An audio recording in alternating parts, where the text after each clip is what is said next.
In a dust-choked frontier town, a solitary man witnesses a young widow and her daughter being auctioned like livestock to settle debts.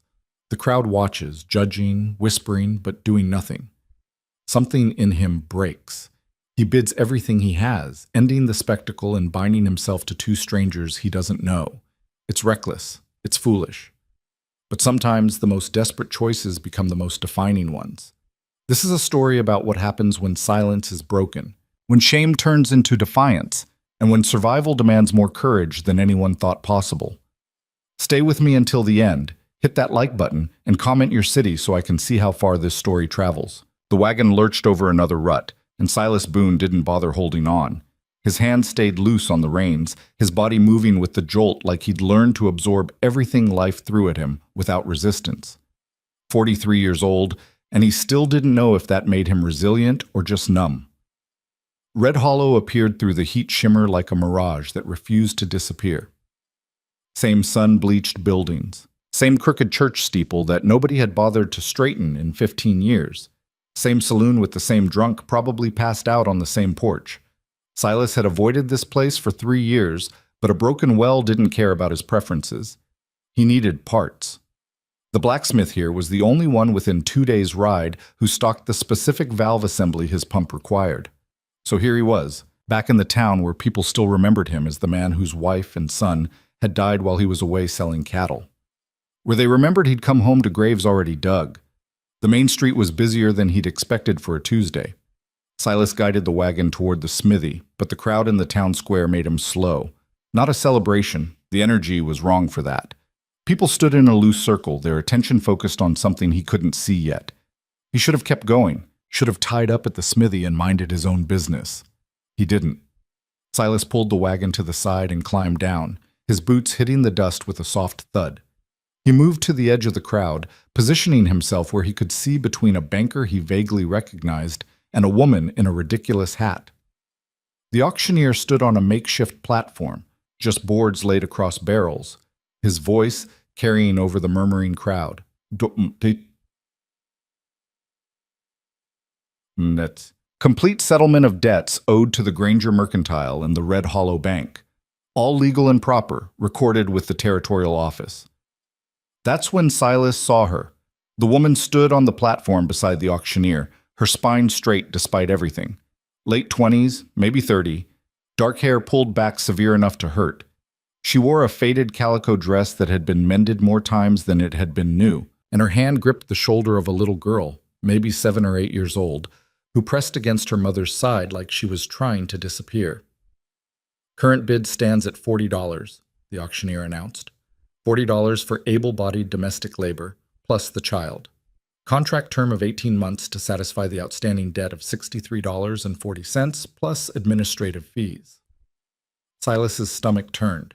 He'd heard of debt auctions, but he'd never seen one. Never wanted to.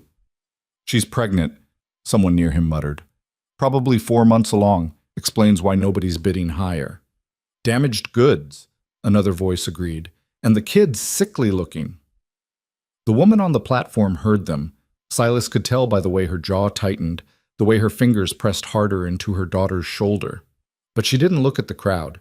She kept her eyes fixed on some point above their heads, like she was somewhere else entirely. Come now, gentlemen, the auctioneer cajoled.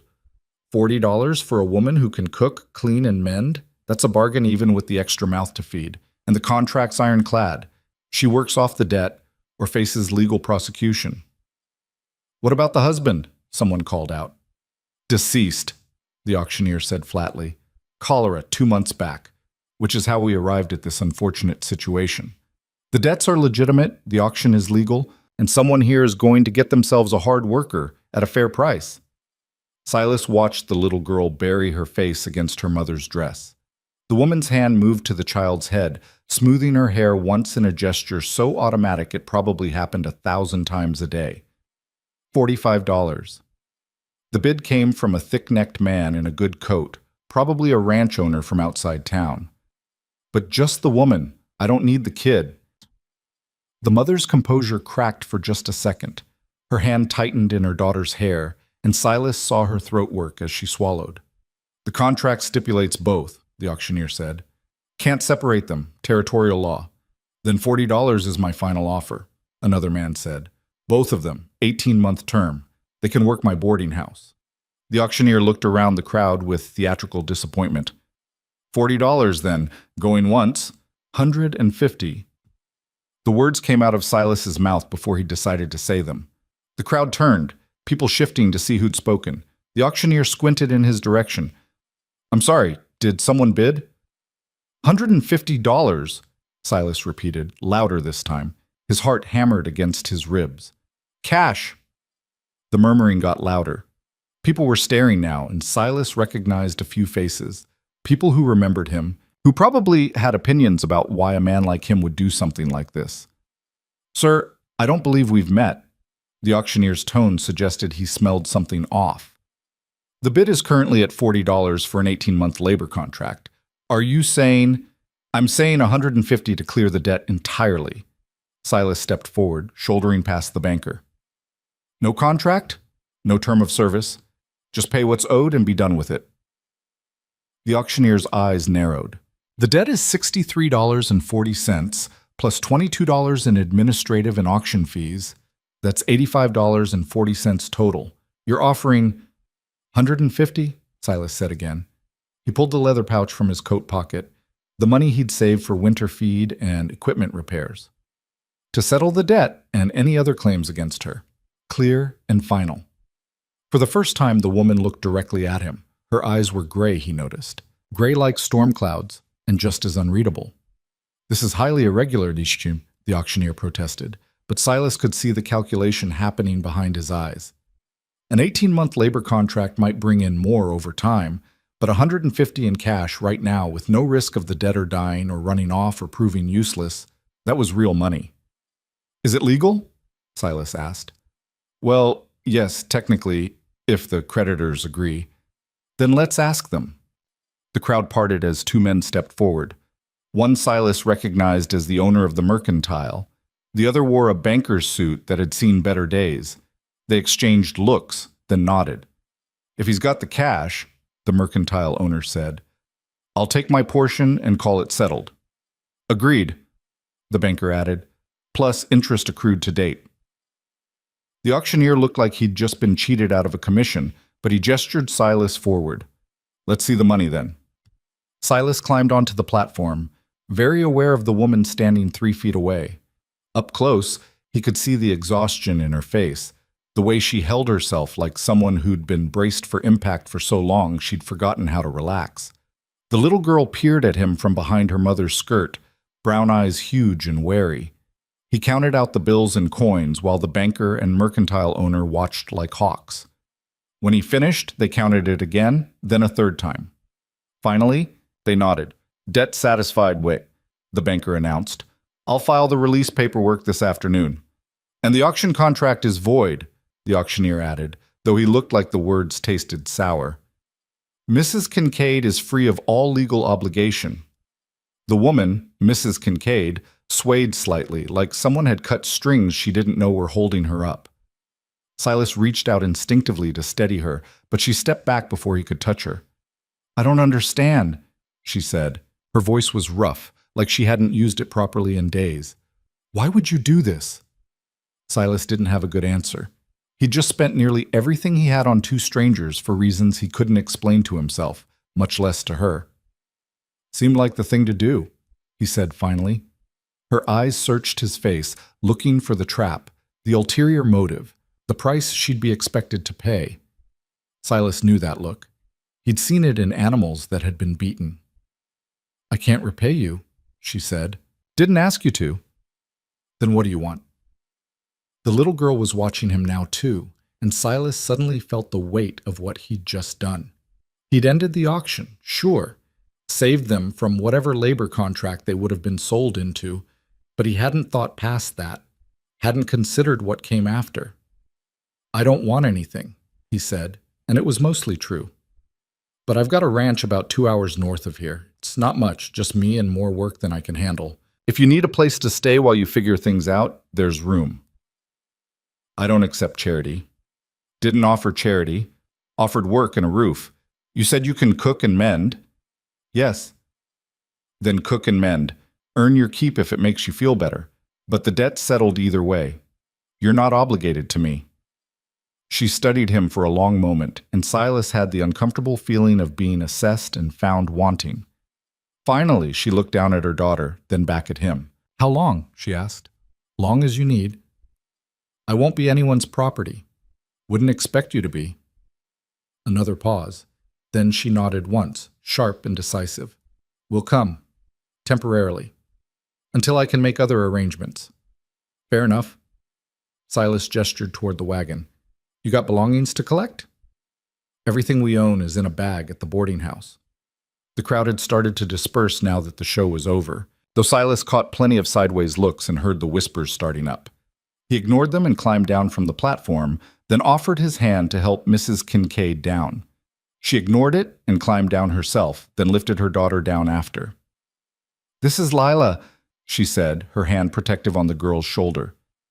"And I'm Mara. Mara Kincaid. Silas Boone."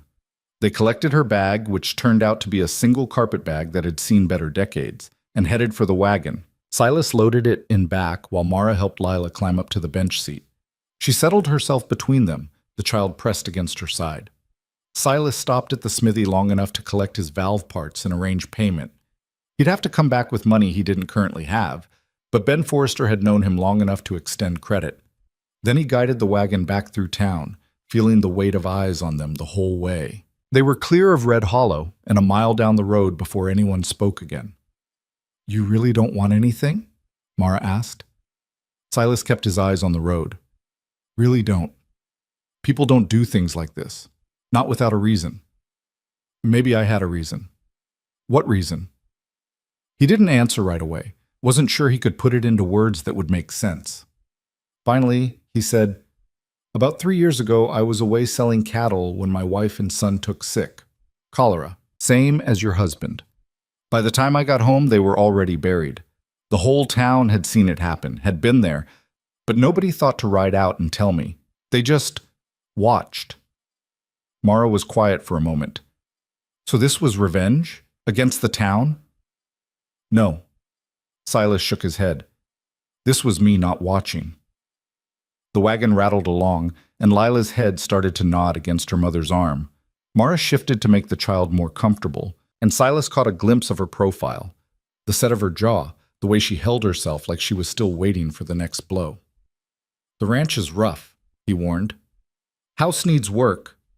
Well's broken, which is why I was in town in the first place, and I'm not much for conversation. We won't be a burden." "Didn't say you would be. I'll cook and clean and mend, I'll work, but I won't be owned, and I won't be grateful for the rest of my life." Silas almost smiled. Almost. Wouldn't expect it. They lapsed into silence again, and this time it held. The sun beat down, the wagon wheels creaked, and somewhere behind them, Red Hollow continued its existence without them. Ahead, the land stretched out in shades of brown and gold, the mountains blue shadows on the horizon. It was another hour before the ranch came into view. Silas saw it through Mara's eyes and winced. The house sagged on one side where the foundation had settled wrong. The barn needed new boards and a fresh coat of paint it would probably never get. The corral fence was held together more by wire than nails, and the whole place had the look of something slowly surrendering to gravity and time. "This is it," he said, because there was no point in pretending otherwise. Mara looked at the house, the barn, the struggling garden plot where weeds had won the war. Then she looked at him. "How long since your wife died?" 3 years? "Looks like longer." "Yeah," Silas agreed. "It does." He pulled the wagon up to the house and set the brake. Lila had fallen fully asleep now, her small body slack against her mother's side. Mara shifted carefully, trying not to wake her. "I'll show you inside," Silas said. "There's 2 bedrooms. You and the girl can have the bigger one." "Where will you sleep?"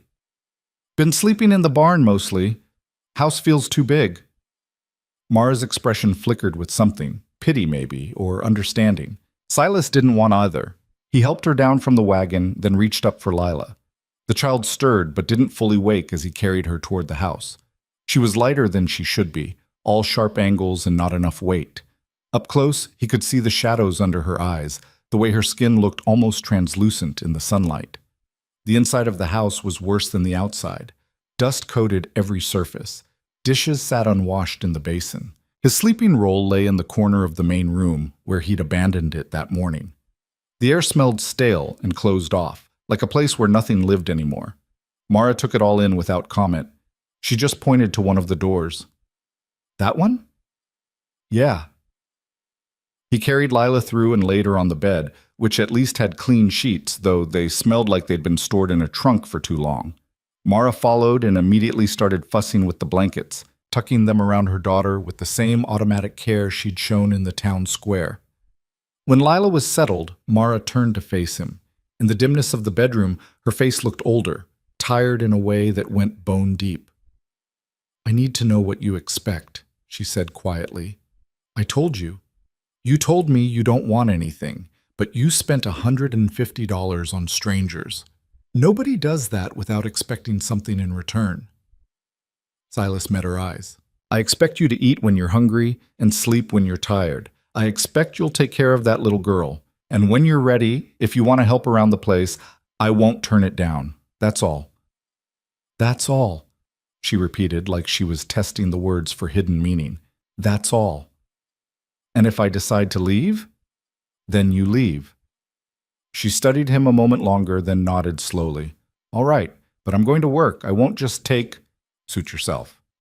Silas left her there and went back outside to unhitch the horse and unload the wagon.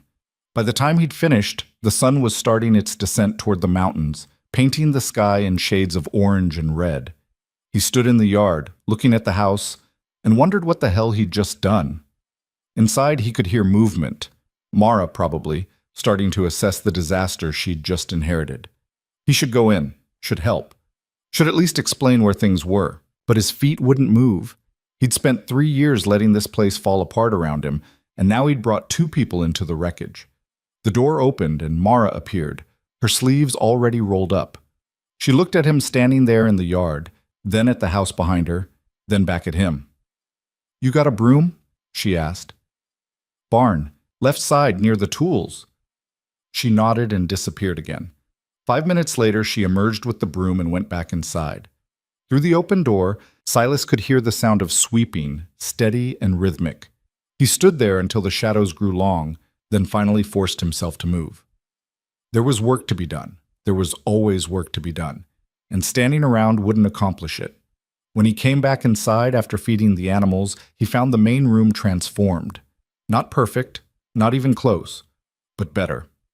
The floor was swept, the dishes were washed and stacked, and the air smelled like lye soap instead of neglect. Mara stood at the stove, coaxing a fire to life with wood she must have brought in from the pile outside.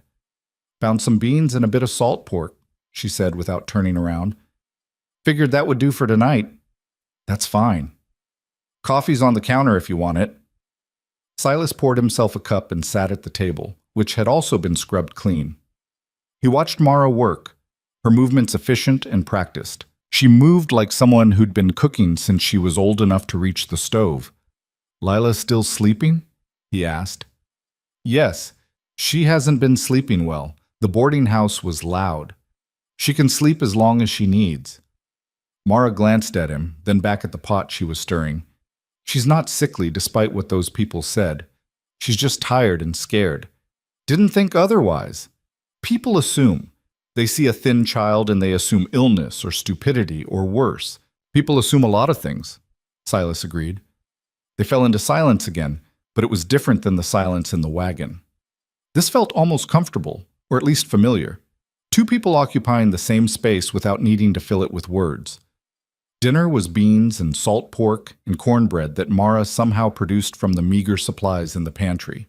Lila woke up for it, still drowsy and confused, clinging to her mother while eyeing Silas with obvious wariness. They ate without much conversation, and when they finished, Mara took Lila back to bed. Silas washed the dishes, it seemed only fair, and was drying them when Mara reappeared. "She's asleep again," Mara said. "I should probably sleep too. It's been—" She trailed off, rubbing her temples. "It's been a long few weeks. Take whatever time you need. In the morning, I'll start on the rest of the house. And I noticed the garden's in bad shape. If you've got seeds, I can try to salvage it. Mara. She stopped, her hand on the bedroom door. You just got here, Silas said. You don't have to fix everything in a day. Her smile was small and didn't reach her eyes. Yes, I do. That's how this works. I work, you provide shelter. That's the arrangement. There's no arrangement. I told you. I know what you told me. But I know how the world works too. Nothing's free. Everything has a price. So I'm going to work, and you're going to let me. Because that's the only way I can accept this without feeling like... She paused, searching for words. Without feeling like what happened in that town square. Like I'm being bought. Silas wanted to argue, wanted to tell her it wasn't like that, but he could see it wouldn't make a difference. She needed to work, needed to feel like she was earning her place. He understood that better than he wanted to admit. All right, he said. We'll both work. Together. Fair enough? She nodded and disappeared into the bedroom, closing the door softly behind her. Silas stood in the main room for a while longer, listening to the house settle around him. It sounded different with other people in it, less empty. He'd forgotten what that felt like. He took his sleeping roll outside to the barn, the same as he'd done for 3 years. But when he lay down in the hay, staring up at the rafters, he found sleep harder to come by than usual. His mind kept circling back to that moment in the town square. The look on Mara's face when she'd realized what was happening, the way Lila had tried to make herself disappear. He'd spent $150 he couldn't afford. He'd brought 2 strangers to a ranch that was barely functioning. He'd complicated his life in ways he couldn't begin to calculate. And yet, when he closed his eyes, he didn't regret it. Maybe that made him a fool. Probably did. But at least he was a fool who'd done something instead of just watching. Outside, the night sounds of the ranch continued, crickets and distant coyotes and the wind moving through the grass. Inside the house, 2 people slept in beds instead of on a boarding house floor, or in whatever worse situation the auction would have led to. It wasn't much, but it was something. And for the first time in 3 years, Silas thought maybe something was enough. Silas woke to the smell of coffee and the sound of someone moving around in the kitchen. For a moment, still caught between sleep and waking, he forgot where he was. Then the barn rafters came into focus above him, and he remembered. The sun was already up, slanting through the gaps in the barn walls. He'd slept later than usual, which probably meant he'd actually slept instead of just lying there waiting for dawn. He rolled up his bedding and headed toward the house, stopping at the pump to splash water on his face. The mechanism groaned and sputtered. The valve he'd bought yesterday would need to be installed soon or they'd be hauling water from the creek. Inside, Mara stood at the stove, her hair tied back with a piece of string. She'd found his wife's apron somehow, the blue one with the faded flowers. Seeing it on someone else made his chest tight, but he pushed the feeling down and poured himself coffee from the pot on the counter. "Morning," he said. She glanced over her shoulder. "There's eggs, and I found some flour that wasn't completely weevil-infested, so there's biscuits too." "You didn't have to..." "We talked about this last night." Her tone made it clear the discussion was closed. "Sit down. Food's ready." Silas sat. A moment later, she set a plate in front of him, 3 eggs fried in the last of the salt pork grease, 2 biscuits that actually looked edible, and something that might have been gravy if he squinted. It was more food than he'd eaten at one sitting in months. Lila emerged from the bedroom rubbing her eyes. She froze when she saw Silas, then looked at her mother. "It's all right," Mara said quietly. "Come eat." The girl climbed onto the chair across from Silas, her feet dangling well above the floor. Mara set a smaller portion in front of her, and Lila picked at it with obvious reluctance. "You need to eat," Mara said. "Not hungry." "Lila, my stomach hurts." Mara's hand went to the girl's forehead, checking for fever. "Where does it hurt?" "Just everywhere." Lila pushed the plate away slightly. "I don't like it here." "I know," Mara's voice softened, "but we talked about this. We're staying for a little while, just until you figure things out." "I know." Lila slumped in her chair. "But I still don't like it." Silas ate his breakfast and tried to make himself invisible. This wasn't his conversation to join, but Mara glanced at him, and he saw the exhaustion in her eyes, the weariness of fighting the same battle over and over. "The chickens need feeding," he said, mostly to fill the silence. If you want, Lila, you could help with that. The girl looked at him with deep suspicion. Why? Because chickens get cranky when they're hungry, sort of like people. I don't know anything about chickens.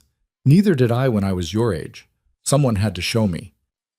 He pushed back from the table and stood. Come on. Worst they can do is peck you, and they're not very good at it. Lila looked at her mother, who nodded. Reluctantly, the girl slid off her chair and followed Silas outside, keeping several feet of distance between them. The chicken coop was around back, one of the few structures on the ranch that was still in decent shape. Silas opened the door and grabbed the feed bucket, showing Lila how to scatter the grain.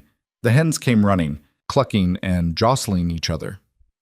They're mean, Lila observed. They're hungry. There's a difference. She threw a handful of feed, then another. One of the braver hens came close enough to peck near her feet, and Lila jumped back. See? Silas said. Not so bad. She almost got me. Almost doesn't count. He handed her the bucket. You finish up. I'm going to check the eggs. He went into the coop and started collecting eggs from the nesting boxes. Only 4 today. The hens weren't producing like they used to. Probably stress from being neglected. He'd let a lot of things slide. When he came back out, Lila had finished with the feed and was watching the chickens with slightly less fear. My papa used to have chickens, she said suddenly, before he got sick. Silas didn't know what to say to that, so he just nodded. Mama says he's in heaven now, but I don't know if I believe in heaven. That's fair. Do you believe in it?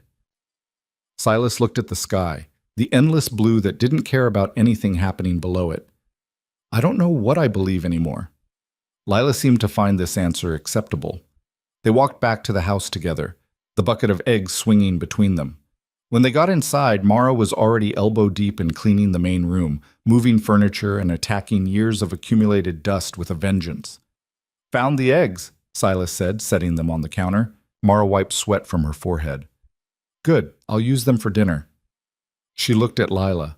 How were the chickens? Mean, but I didn't die. High praise. Mara's mouth twitched in what might have been the start of a smile. Why don't you see if you can find your slate and practice your letters? Lila made a face but retreated to the bedroom. Mara turned back to her cleaning, and Silas stood there feeling useless in his own house. I need to work on the well, he said finally. Get that valve installed before we run completely dry. I'll be here. He gathered his tools and headed out to the well housing. The work was tedious and required lying on his back in the dirt while reaching up into the pump mechanism, but at least it was something he knew how to do. His hands knew the motions, even if his mind kept wandering back to the house and the 2 people inside it. He was halfway through the installation when he heard hoofbeats. Silas sat up, squinting against the sun. 2 riders were coming up the road, moving at an easy pace. As they got closer, he recognized one of them, Ben Forrester, the blacksmith from Red Hollow. The other was a younger man he didn't know. Ben pulled up and dismounted, his expression serious. Silas. Ben. Silas stood, wiping grease from his hands. What brings you out here? Thought you should know there's talk in town about yesterday. I figured there would be. It's not just talk. Ben glanced at the house. Is she here? The woman? Her name's Mara, and yeah, she's here. The younger man shifted in his saddle, and Silas caught the glint of a badge on his vest. Not a full sheriff, probably a deputy or town marshal. This is Tom Hendricks, Ben said. He's got some questions. Hendricks dismounted and approached with the careful neutrality of someone trying to do a job he didn't particularly want to do. Mr. Boone, I need to ask about the transaction yesterday. The debt settlement. What about it? There's been a complaint filed. Says you coerced Mrs. Kincaid into an improper arrangement. Silas felt his jaw tighten. Who filed the complaint? That's not relevant. The hell it isn't. Silas looked at Ben. Who was it? Ben hesitated, then said, Marcus Granger. He's saying the auction was legal and proper, and you interfered with the lawful proceeding. The auction was settled legally. I paid the debts in full, in front of witnesses. The banker and Granger both accepted the money. I know that, Hendricks said, and I told Granger the same thing, But he's insisting there's more to it. Says no man spends that kind of money without expecting compensation. The implication hung in the air like something rotten. Silas felt heat rise in his chest, anger he hadn't felt in years. "You want to come inside and ask Mrs. Kincaid herself?" he said quietly. "See if she feels coerced?" "That won't be necessary." "I think it is necessary." Silas started toward the house. "Come on." He didn't wait to see if they followed. He walked inside, where Mara was still cleaning, her sleeves rolled up and her face flushed from exertion. She looked up when he entered, then saw the two men behind him and went very still.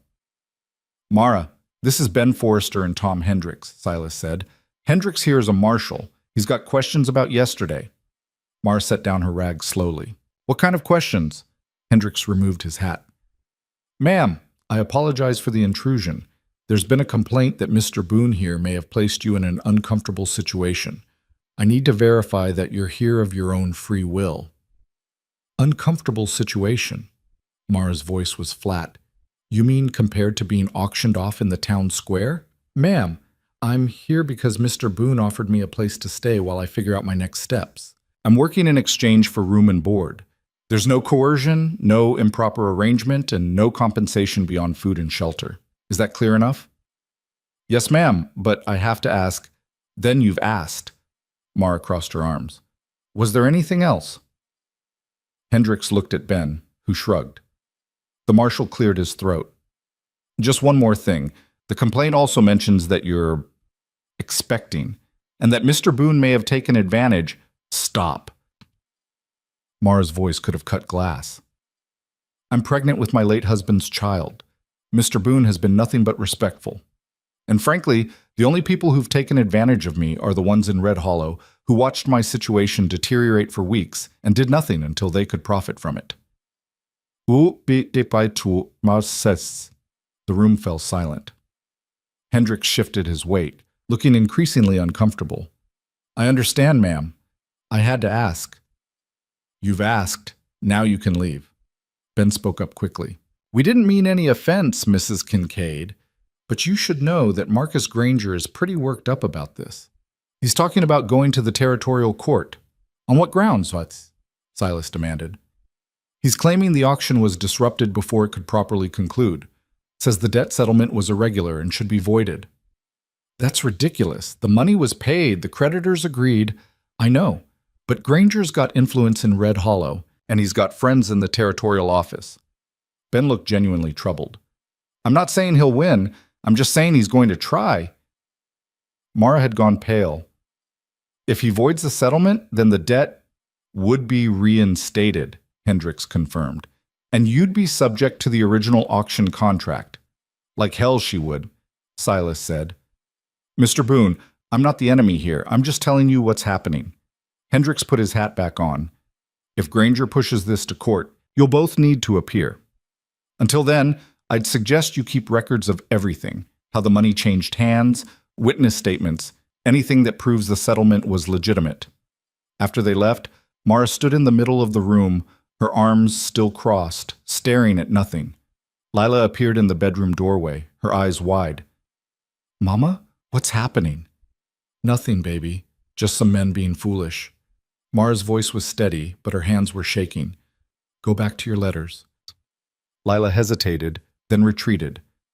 When the door closed, Mara sank into a chair.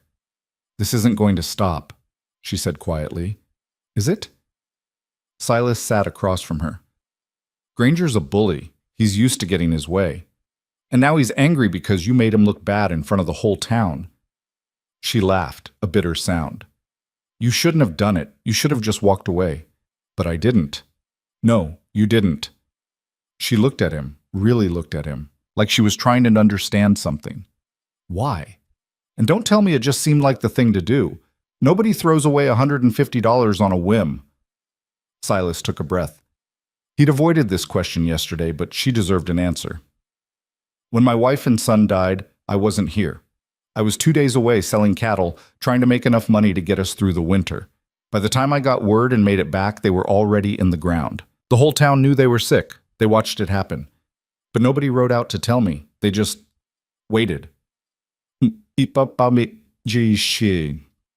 I'm sorry. I'm not telling you for sympathy. I'm telling you because yesterday when I saw you standing on that platform, I saw everyone watching again, judging, talking, but not doing a damn thing to help. And I thought about how different things might have been if just one person had ridden out to find me. If one person had done something instead of just watching. He met her eyes. So that's why. Because I was tired of watching. Mara was quiet for a long time. Then she said, I can't promise this won't blow up in your face. I know. Granger's the kind of man who holds grudges. If he takes this to court, he'll drag both of us through the mud. You could lose more than money. I know that too. Then you're either brave or stupid. Probably both. This time when she laughed, it sounded almost genuine. Well, at least you're honest about it. They sat there in the dusty main room while the sunlight moved across the floor and the world kept spinning outside. After a while, Mara stood up and picked up her rag. I'm going to keep cleaning, she said, because sitting here worrying won't change anything, and at least if we're going to fight, we can do it in a clean house. Baitete tasaka. Silas watched her attack the window frames with renewed energy, and he thought that maybe he'd misjudged her. She wasn't just tired and scared. She was angry, and anger, properly directed, could be a powerful thing. The rest of the day passed in a blur of work. Silas finished installing the valve and got the well pump working again, which felt like a small victory. Mara cleaned the house top to bottom, unearthing things he'd forgotten existed. Lila practiced her letters and fed the chickens again, this time with slightly less fear. By evening, they were all exhausted. Dinner was simple. More beans, some of the eggs, bread that Mara had somehow coaxed into existence from the meager pantry supplies. They ate in silence, too tired for conversation. After dinner, Silas went out to check on the animals while Mara put Lila to bed. When he came back inside, she was sitting at the table with a pencil and paper, writing something. What's that? He asked. A list. Everything I remember about the auction, the payment, who was there. Like Hendricks said, we need records. Silas sat down across from her. You don't have to do this. If you want to leave, I won't hold it against you. And go where? She didn't look up from her writing. I've got no money, no family, and a child to feed. Running won't solve anything. Granger might drop it, might decide it's not worth the trouble. Men like Granger don't drop things. They dig in harder when someone challenges them. She set down the pencil and looked at him. You really didn't think this through, did you? Not particularly. That's what I thought. But there was no anger in her voice, just a kind of weary acceptance. Well, we're in it now. Might as well see it through. We don't have to fight this together. I'm the one who... Silas. She said his name firmly, like she was explaining something to a particularly slow child. If Granger voids the settlement, the debt comes back to me. The auction contract would still be valid. I'd be the one getting sold off to whoever bid highest. So yes, we do have to fight this together, because whether you meant to or not, you tied our fates together the minute you opened your mouth in that town square. She was right, and they both knew it. Silas had acted without thinking about consequences, and now those consequences were spreading like ripples in water, touching both of them. All right, he said. Together then. What do we need to do? First, we need to prove the settlement was legitimate. That means getting statements from the banker and the mercantile owner confirming they accepted your payment willingly. They won't want to get involved. Probably not, but they took your money. They have a stake in making sure the settlement holds. What else? We need to show that I'm here voluntarily, that there's no coercion or improper arrangement, which means, she hesitated, which means we need to be very careful about how this looks. No closed doors when we're talking. No appearances of anything that could be misconstrued. Silas felt his face heat. I know, but appearances matter, especially in a situation like this. People are going to assume the worst. We can't give them ammunition. Fine. What else? Mara looked down at her list. I need to prove I can support myself, that I'm not dependent on you long term, which means I need to find work, some way to earn money. There's work here. You've been doing it all day. That's not the same thing. That's room and board, not wages. If I can show I'm earning actual money, building toward independence, it makes the whole situation look less suspicious. What kind of work? I can sew. I'm good at it. If there are women in the area who need mending, or if someone wants a dress made, I could do that. She touched her stomach absently. At least until this becomes too much of an issue. They talked through the rest of her list, making plans, trying to anticipate Granger's next move. By the time they finished, it was full dark outside, and the lantern on the table was burning low. Mara stood and stretched, wincing. I should sleep. Tomorrow I'll start on the garden if that's all right with you. You don't have to ask permission. Yes, I do. It's your ranch. It's just dirt and struggling plants. Do what you want with it. She studied him for a moment, then nodded. Good night, Silas. Night. He listened to her move around the bedroom, getting Lila settled, then the creak of the bed as she lay down. The house fell quiet except for the usual night sounds.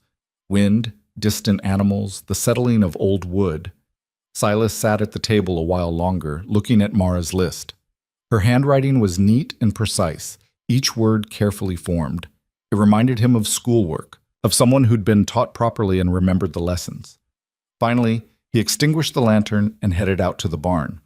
But sleep didn't come easy. His mind kept circling back to the same thoughts, what he'd started, what it might cost, whether he'd have the strength to see it through. The next morning dawned gray and threatening rain. Silas woke to find Mara already up, working in the garden plot with Lila beside her. They'd pulled out most of the weeds and were trying to salvage what few struggling plants remained. He made coffee and brought 2 cups outside. Mara accepted hers with a nod of thanks, dirt smudged across her cheek. Found some squash that might make it, she said. And there's beans here that just need staking. The soil's not bad, just neglected. Story of the whole place, Silas muttered. Well, we're working on that. She sipped her coffee, looking out at the ranch. How much land do you have? 160 acres. Most of it's grazing land for cattle, but I sold off the herd 2 years ago. Couldn't manage it alone. What about crops? Never had much luck with crops.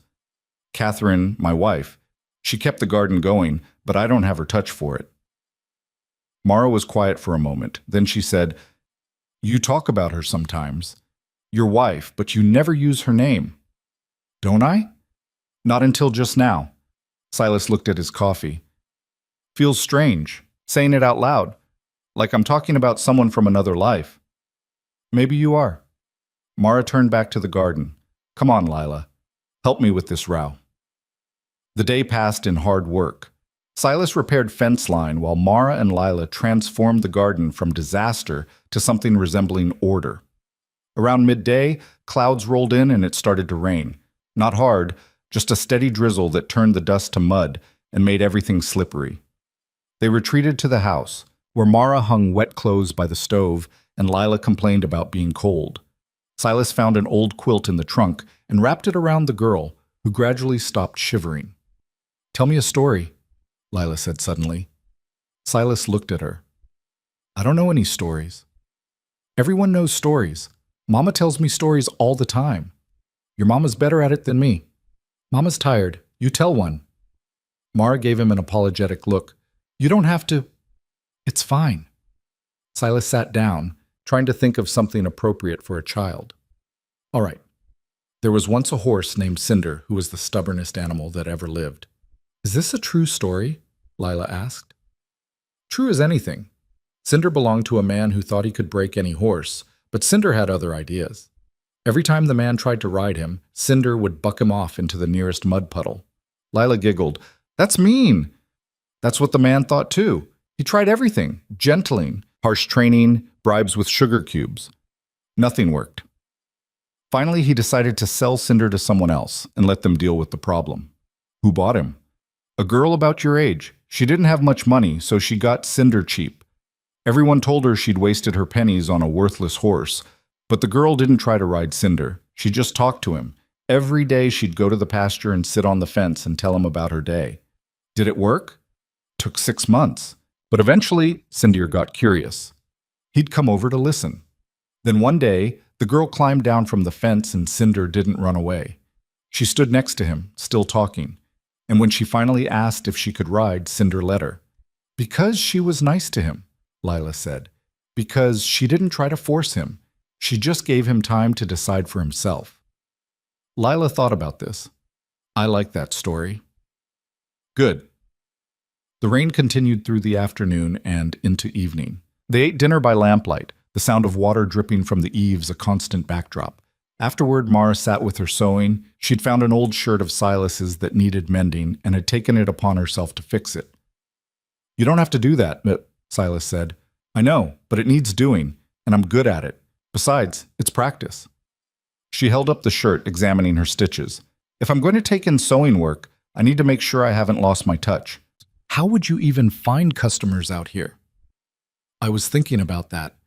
There's a settlement about 10 miles south, isn't there? What's it called? Carson's Fork. Not much more than a trading post and a few houses. That's more than nothing. I could ride down there, put up a notice that I'm taking sewing work, see if anyone bites. You can't ride 10 miles alone, not in your condition. Mara's jaw set. I can ride just fine. I didn't mean... Silas caught himself. I'll take you. We can both go. You don't need to babysit me. It's not babysitting, it's practical. If you're going to spread word about your sewing, we might as well spread word about what happened in Red Hollow too. Get our side of the story out before Granger's version becomes the only version people hear. Mara considered this, then nodded slowly. All right. When? Day after tomorrow, if the rain stops. Give the roads time to dry out. They fell into their usual evening silence, but Silas found himself watching Mara work. Her hands moved with practiced efficiency, the needle flashing in and out of the fabric. She'd pushed her sleeves up, and he could see old scars on her forearms, small burns probably from cooking. Evidence of a life spent working. Can I ask you something? He said. She didn't look up. You're going to anyway. Your husband, what was he like? The needle paused mid-stitch. Why do you want to know? Oh, just curious. You never talk about him. There's not much to tell. Robert was a good man. Not perfect, but good. He worked hard, treated me decent, loved Lila. She resumed sewing. We had 4 years together before the cholera came. That's more than some people get. How'd you end up in Red Hollow? Robert had family there. When he got sick, we went thinking they'd help. But his brother had his own troubles, and his sister was already feeding 6 kids on a clerk's salary. By the time Robert died, we were so far in debt I couldn't see a way out. The boarding house charged by the week, the doctor wanted payment, the mercantile wouldn't extend more credit. She shook her head. You know the rest. And there was nobody else? No other family? My parents died when I was 16. No siblings. Robert was all I had. She tied off the thread and bit it clean. Now I have Lila and a baby on the way, and a very questionable living arrangement with a man I barely know who's probably going to regret his good deed any day now. I don't regret it. You say that now. Wait until Granger drags us both to court and ruins your reputation. Didn't have much of a reputation to ruin. Mara actually smiled at that. Fair point. The next day the rain stopped, leaving everything washed clean and slightly steaming in the returning sun. Silas worked on repairing the barn roof while Mara and Lila went back to the garden. Around noon, they heard more hoofbeats, and Silas climbed down from the roof to see who was coming. This time it was 3 riders, all men he recognized from Red Hollow. They pulled up in the yard, and the leader, a thin man with a mustache, looked at Silas with obvious distaste. You're Silas Boone? You know I am, Fletcher. What do you want? Fletcher pulled a folded paper from his coat. I'm here on behalf of Marcus Granger. This is a summons. You and the woman are required to appear before the territorial magistrate in 2 weeks to address the complaint regarding the unlawful disruption of a legal debt auction. Silas took the paper, skimmed it. Legal language, lots of whereas and therefore, but the gist was clear enough. Granger was making good on his threat. We'll be there, Silas said. See that you are. Failure to appear will result in a default judgment in favor of the plaintiff. Fletcher glanced toward the house, where Mara had appeared in the doorway. Ma'am, this concerns you too. Make sure you understand the seriousness of the situation. I understand perfectly, Mara said coldly. Fletcher nodded and wheeled his horse around. The three riders left at a canter, kicking up mud from the road. Silas unfolded the summons and read it more carefully. 2 weeks. They had 2 weeks to prepare a defense, to gather evidence, to somehow prove that what he'd done was legal and right. Mara came down the steps, Lila behind her. She took the summons and read it herself, her expression growing grimmer with each line. 2 weeks, she said. Yeah. That's not much time. No, it's not. She handed the paper back. Then we'd better get started. They rode to Carson's Fork the next morning, all three of them crowded onto the wagon bench. Lila sat between Silas and Mara, unusually quiet, her hands gripping the edge of the seat. The road was still muddy in places from the rain, and the wagon wheels carved deep ruts that would probably be there until the next storm. Mara had dressed carefully that morning, her best dress, which wasn't saying much, but it was clean and mended.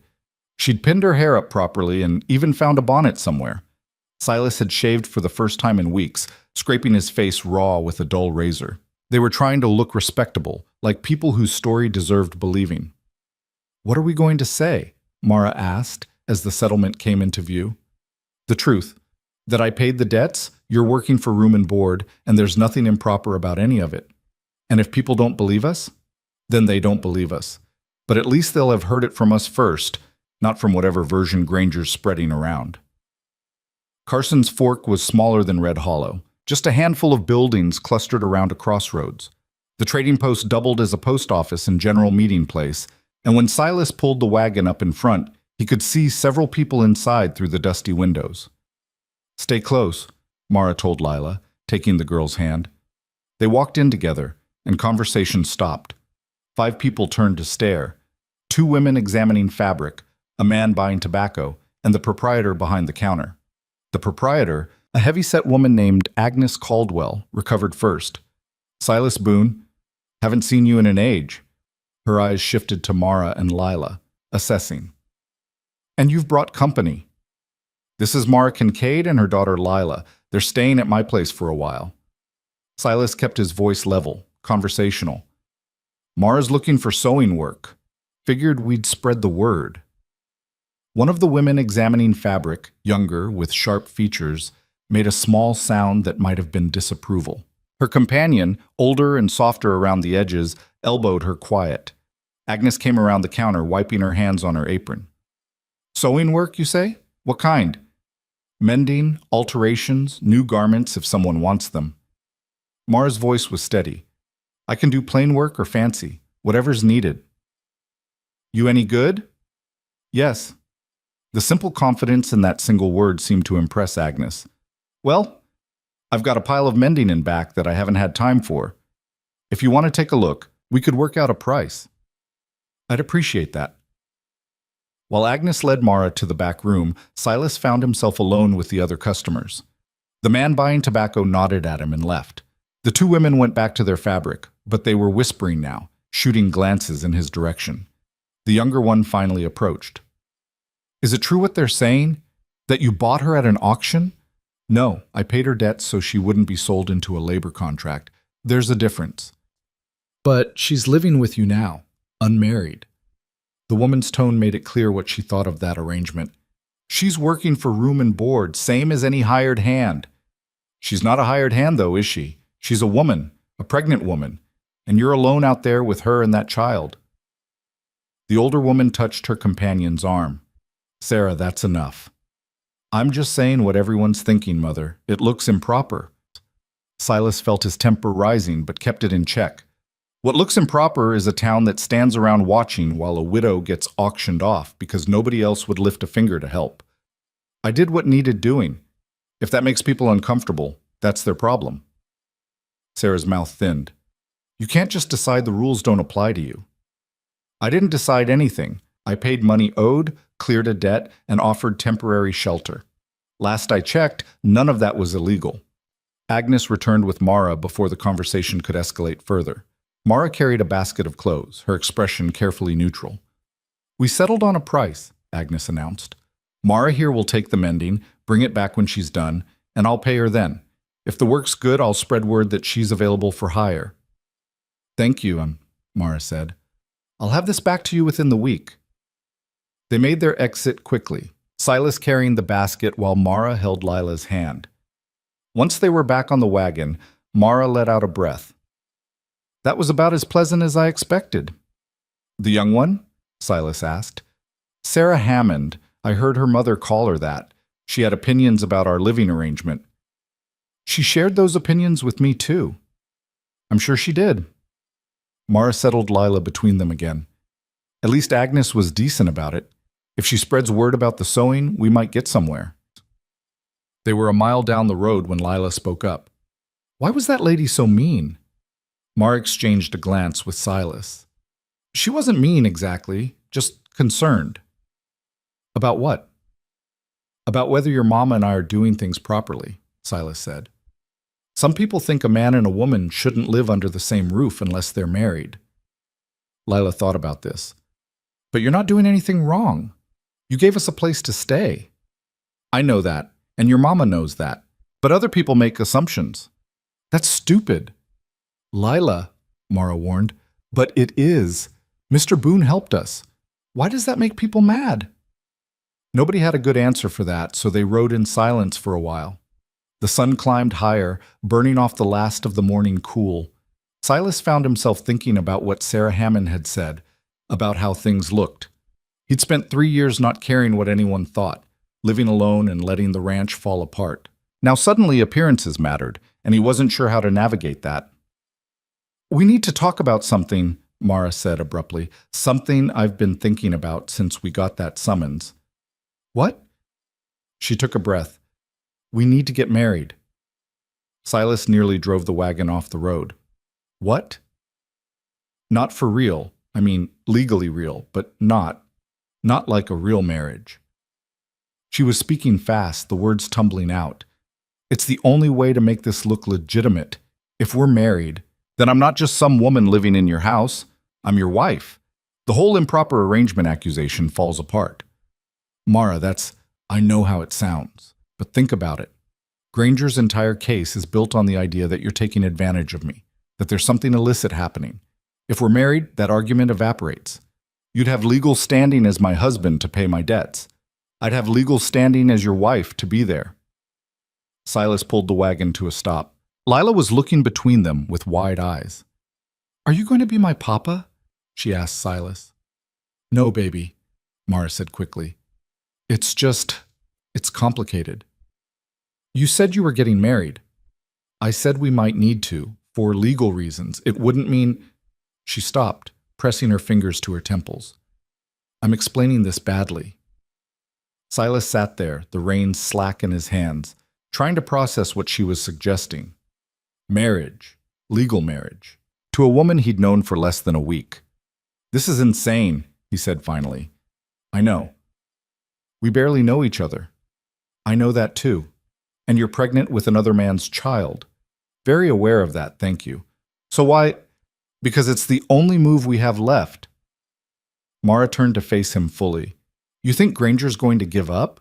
You think a territorial magistrate is going to listen to our explanation about temporary work arrangements and believe there's nothing else happening? They're going to look at me, pregnant, widowed, living in your house, and they're going to assume the worst. But if we're married, it changes everything. It changes everything, Silas agreed, including the fact that we'd actually be married, legally bound. That's not something you just undo when it's convenient. I know, and I wouldn't ask if I could think of any other way, but I can't. Her voice dropped. If Granger wins this case, the debt gets reinstated. I get sold to whoever wants to buy an 18-month labor contract. And Lila, she looked at her daughter. Lila gets separated from me because the boarding house man who is bidding doesn't want children. The weight of that hung in the air between them. Silas looked at Lila, who was trying very hard to pretend she wasn't listening to every word. When would we do this? He heard himself ask. Before the hearing, as soon as possible. We could ride to Carson's Fork, find whoever performs marriages there, get it done. And then what? We just stay married? For now, until this blows over and we figure out what comes next. Mara's hands twisted in her lap. Look, I know this isn't what you signed up for when you bid at that auction. I know I'm asking for more than you should have to give. But I'm desperate, Silas. And desperate people don't have the luxury of waiting for better options. Silas looked at the road ahead, then back at the ranch behind them, then finally at Mara. She was watching him with those storm-gray eyes, and he could see the fear beneath the determination. She was terrified. Of Granger, of the courts, of losing her daughter. And she was willing to bind herself legally to a stranger because it was the only card left to play. "All right," he said. "All right? All right. We'll do it. We'll get married." He picked up the reins again. "But we do it clear-eyed, no illusions about what this is. It's a legal arrangement to protect both of us. Nothing more." "Nothing more," Mara agreed. "I won't expect anything from you beyond what we already agreed on. Room, board, protection from Granger. That's it. And when this is over, when Granger gives up or the baby comes or you figure out your next step, then we figure out how to end it, quietly. No drama." It sounded reasonable when she said it like that. Practical. A business arrangement dressed up in legal language. Silas told himself that's all it was as he turned the wagon around and headed back toward Carson's Fork. Agnes Caldwell looked surprised when they walked back into the trading post an hour after leaving. "Forget something?" she asked. "We need to know who performs marriages around here," Silas said. Agnes's eyebrows climbed toward her hairline. "Marriages?" "Legal marriages. Who has the authority?" "Well, Judge Whitmore comes through once a month for legal matters, but he was just here last week, won't be back for another 3 weeks at least." She studied them with open curiosity. "There's also Pastor Williams, but he's particular about doing marriages properly. Banns posted, waiting period, all that." "What about the Justice of the Peace?" Mara asked. "That's Judge Whitmore. He handles both." Agnes leaned against the counter. "Mind if I ask what the rush is?" "We'd rather not wait," Silas said. Agnes was quiet for a moment, then said, "There's a man named Coleman, about 15 miles west of here. He's authorized to perform civil marriages, got himself appointed as a deputy registrar a few years back. He'll do it quick if you pay him enough, no questions asked." "How much?" $10 usually, maybe 15 if he thinks you're desperate. Silas had maybe $20 left to his name after paying Mara's debts, but what choice did they have? "Can you give us directions?" he asked. Agnes did better than that. She drew them a map on the back of an old receipt, marking landmarks and turnoffs. "Tell Coleman I sent you. He owes me a favor, might keep the price down." They thanked her and left. Sarah Hammond was back in the store now, and Silas could feel her watching them go. By tomorrow, everyone in Carson's Fork would know that Silas Boone and the widow Kincaid had come asking about quick marriages. But that was fine. Let them talk. By the time the talk spread, the marriage would already be done. The ride to Coleman's place took 2 hours. It was a small homestead, well kept but unremarkable. Coleman himself turned out to be a rail-thin man in his 60s with suspicious eyes and hands that shook slightly when he moved.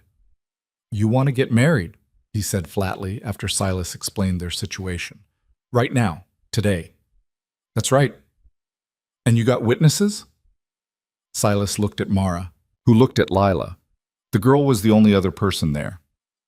"Just my daughter," Mara said. Coleman shook his head. "Need 2 witnesses for it to be legal. Territory law." "There's 3 of us here," Silas pointed out. "Me, Mrs. Kincaid, and you. I'm performing the marriage. Can't be a witness to my own work." Coleman scratched his chin. "My wife could stand in as one witness, but we still need another." They stood in Coleman's dusty yard, the afternoon sun beating down, trying to figure out how to produce a second witness from thin air. Finally, Coleman sighed. "I got a hired hand around here somewhere.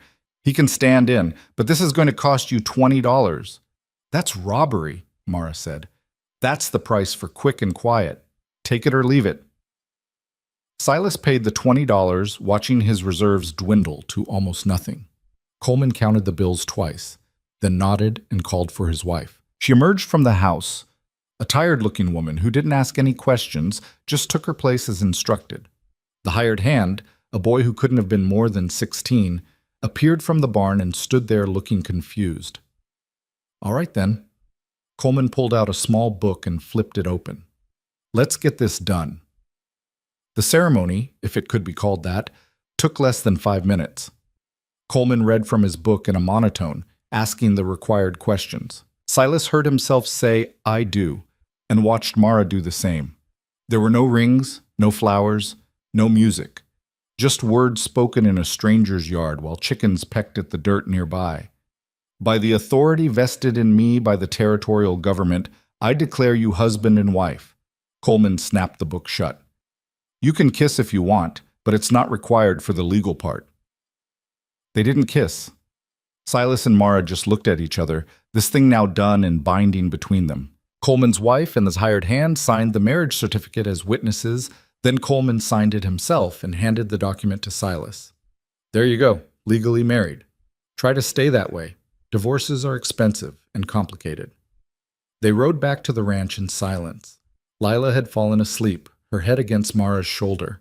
The marriage certificate sat on the bench between them, the ink still drying. "Well," Mara said finally, "that was grim." "Yeah. I'm sorry. I know this wasn't—" "Don't apologize. We both agreed to it. Still, it's not how anyone imagines getting married." Silas thought about his first marriage, to Catherine. They'd been young, full of plans and hope. There had been a real ceremony, people they loved in attendance, a future they'd believed in. This was nothing like that. This was survival dressed up in legal language. "No," he agreed. "It's not." When they got back to the ranch, everything looked the same as when they'd left that morning. The house, the barn, the struggling garden. But something fundamental had shifted. Silas was married now, to a woman carrying another man's child, to a woman he'd known for less than a week. The absurdity of it should have been funny, but he couldn't quite manage to laugh. Mara put Lila to bed early, the girl exhausted from the long day. Then she came back out to the main room where Silas sat at the table, staring at the marriage certificate. "We should probably talk about logistics," she said. "What kind of logistics?" "Living arrangements. Now that we're married, people are going to expect us to share a room. If we don't, it'll look strange." Silas hadn't thought about that. "You want to move into the main bedroom?" "I don't want to, but it might be necessary for appearances." She sat down across from him. "We could put a curtain down the middle, give each of us some privacy." "Mara, I'm not going to—" "I know. That's not what I'm worried about." She met his eyes. "But other people don't know that. And if we're going to sell this as a real marriage, we need to act like it is one." "How do we do that when we both know it isn't?" "Carefully, we treat each other with respect. We don't contradict each other in public. We present a united front, especially when dealing with Granger or the courts."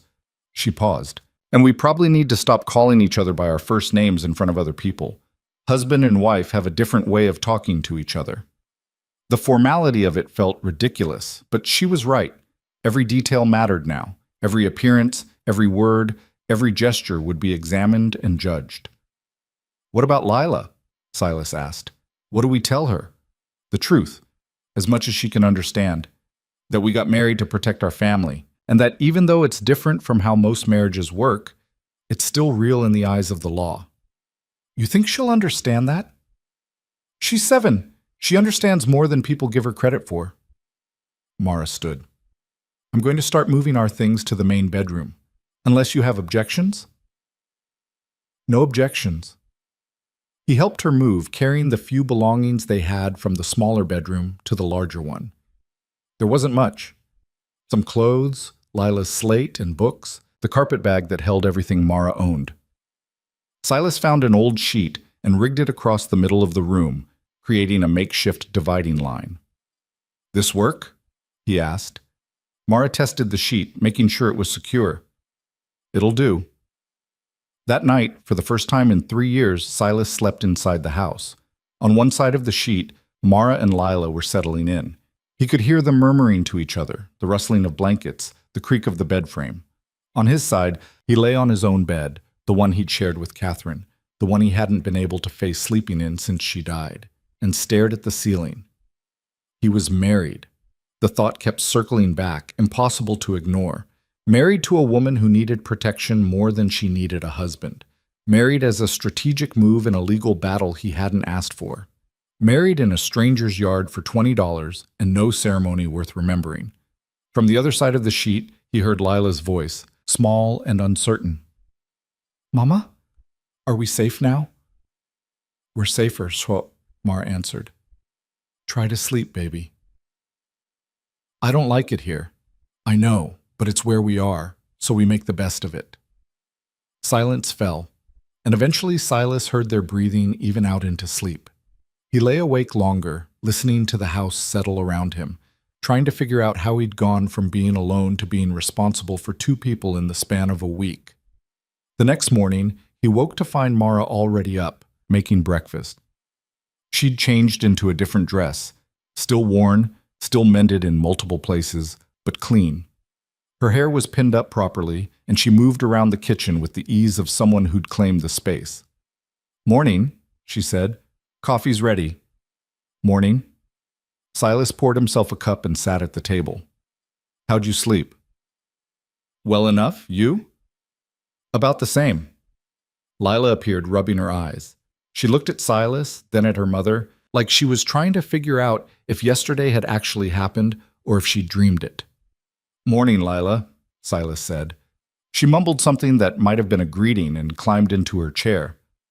Mara set breakfast in front of them, eggs again and some kind of porridge she'd made from oats she'd found in the pantry. They ate in silence until Lila finally asked, "If you're married now, does that mean I should call him Papa?" Mara's fork paused halfway to her mouth. "That's up to Mr. Boone." "You should probably just call me Silas," he told Lila. "Papa's. That's a big word. Maybe wait and see if it fits." Lila nodded solemnly and went back to her porridge. The moment passed, but Silas felt the weight of it. This child was looking at him, trying to figure out where he fit in her suddenly unstable world. He didn't have good answers for her. After breakfast, Silas went out to start on the day's work. He was mending fence line when he heard a horse approaching. He straightened, shading his eyes against the sun, and saw a single rider coming up the road at a steady pace. As the rider got closer, Silas recognized him. Tom Hendricks, the marshal who'd come by a few days earlier. Silas set down his tools and walked to meet him. Hendricks dismounted and nodded a greeting. "Mr. Boone, hope I'm not interrupting." "Just working." "What brings you out here?" "Official business, I'm afraid." Hendricks pulled a paper from his saddlebag. "Another summons. This one's from Mara Kincaid's brother-in-law, Robert's brother. He's filed a claim for custody of the unborn child." Silas felt like he'd been punched. "What?" "Fellow by the name of Edmund Kincaid. Says he's the closest male relative to the deceased Robert Kincaid and therefore has legal standing to claim guardianship of Robert's children, including the one not yet born." "That's insane. The child isn't even here yet. I know it sounds strange, but there's precedent. Territorial law allows for pre-birth custody claims in cases where the mother is deemed unfit or unable to provide adequate care." Hendricks looked genuinely uncomfortable. "Edmund's claiming that Mrs. Kincaid's current living situation, her debts, her questionable arrangements with you, make her unfit." "She's married now," Silas said. "To me. As of yesterday. So her living situation isn't questionable anymore." Hendricks blinked. "You got married?" "We did. Got the certificate to prove it." Silas started toward the house. "Come on, you can see for yourself." Mara met them at the door, her expression wary when she saw Hendricks. "What's happened?" "Your brother-in-law filed for custody," Silas said bluntly. "Of the baby." The color drained from Mara's face. She gripped the doorframe to steady herself. "Edmund? But he told me he couldn't help. He said he had no resources, no room." "Apparently he's changed his mind," Hendricks said.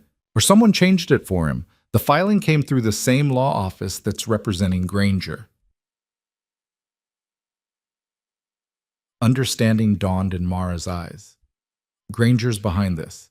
He's using Edmund to get at us." "Looks that way," Hendricks agreed. "But I'm just here to deliver the summons. The hearing's been set for the same day as Granger's complaint, 2 weeks from now. They're combining the cases." Silas retrieved the marriage certificate from where he'd left it on the table and showed it to Hendricks. The marshal examined it carefully, noting the signatures and seal. "This is legitimate," he said finally. Performed by Deputy Registrar Coleman, properly witnessed. It'll stand up in court. Will it matter? Mara asked. If Edmund's claiming unfitness, won't he just argue that a hasty marriage doesn't prove anything? He might. But it's harder to claim a married woman is unfit than an unmarried one living with a man. Hendricks handed the certificate back.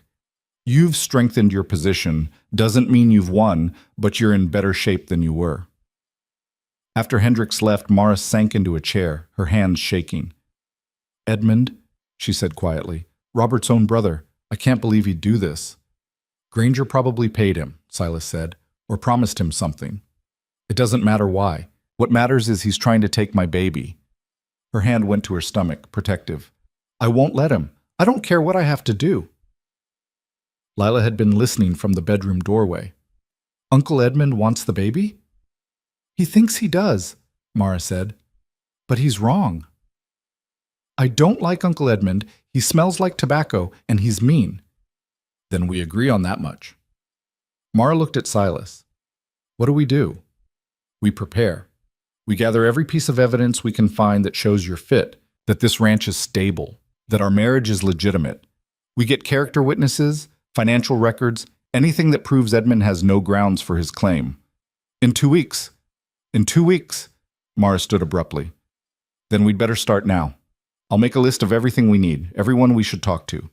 You work on the financial records, whatever documentation you have about the ranch. They spent the rest of the day preparing, organizing, trying to build a case out of thin air. Silas dug through old papers, finding deeds and receipts and tax records that proved he owned the ranch free and clear. Mara wrote letters to people who'd known her in Red Hollow, asking them to vouch for her character.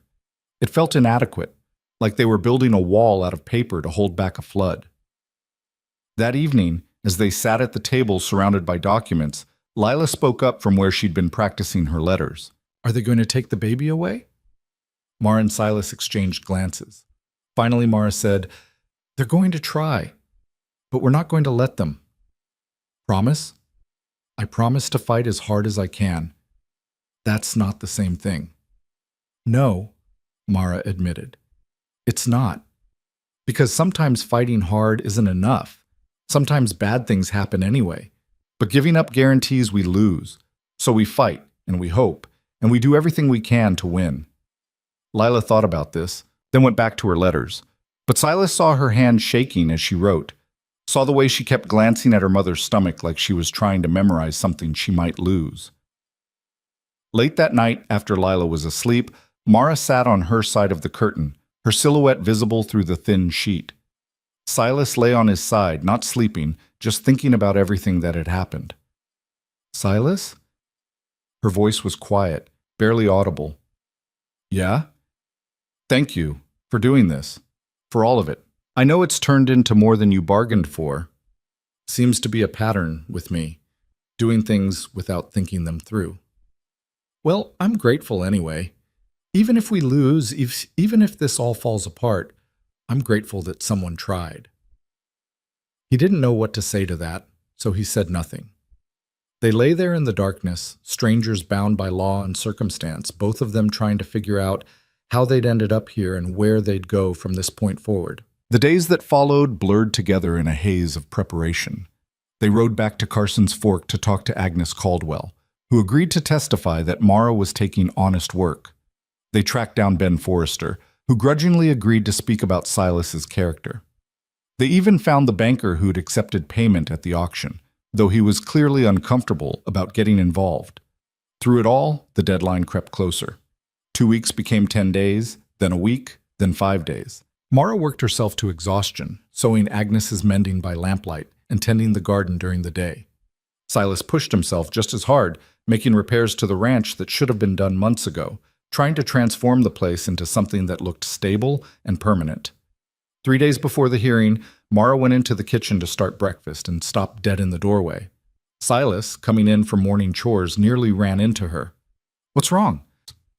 She pointed at the table, where someone had left an envelope. Neither of them had heard anyone approach in the night. Silas picked it up. No name, no markings, just an envelope sealed with wax. He broke the seal and pulled out a single sheet of paper. The message was brief, written in an educated hand. Drop the case and leave the territory, or the child will be taken by force if necessary. You've been warned. There was no signature, but they didn't need one to know who'd sent it. Mara read it over his shoulder, her breathing shallow. He's threatening to take the baby by force. He's bluffing, trying to scare us into running.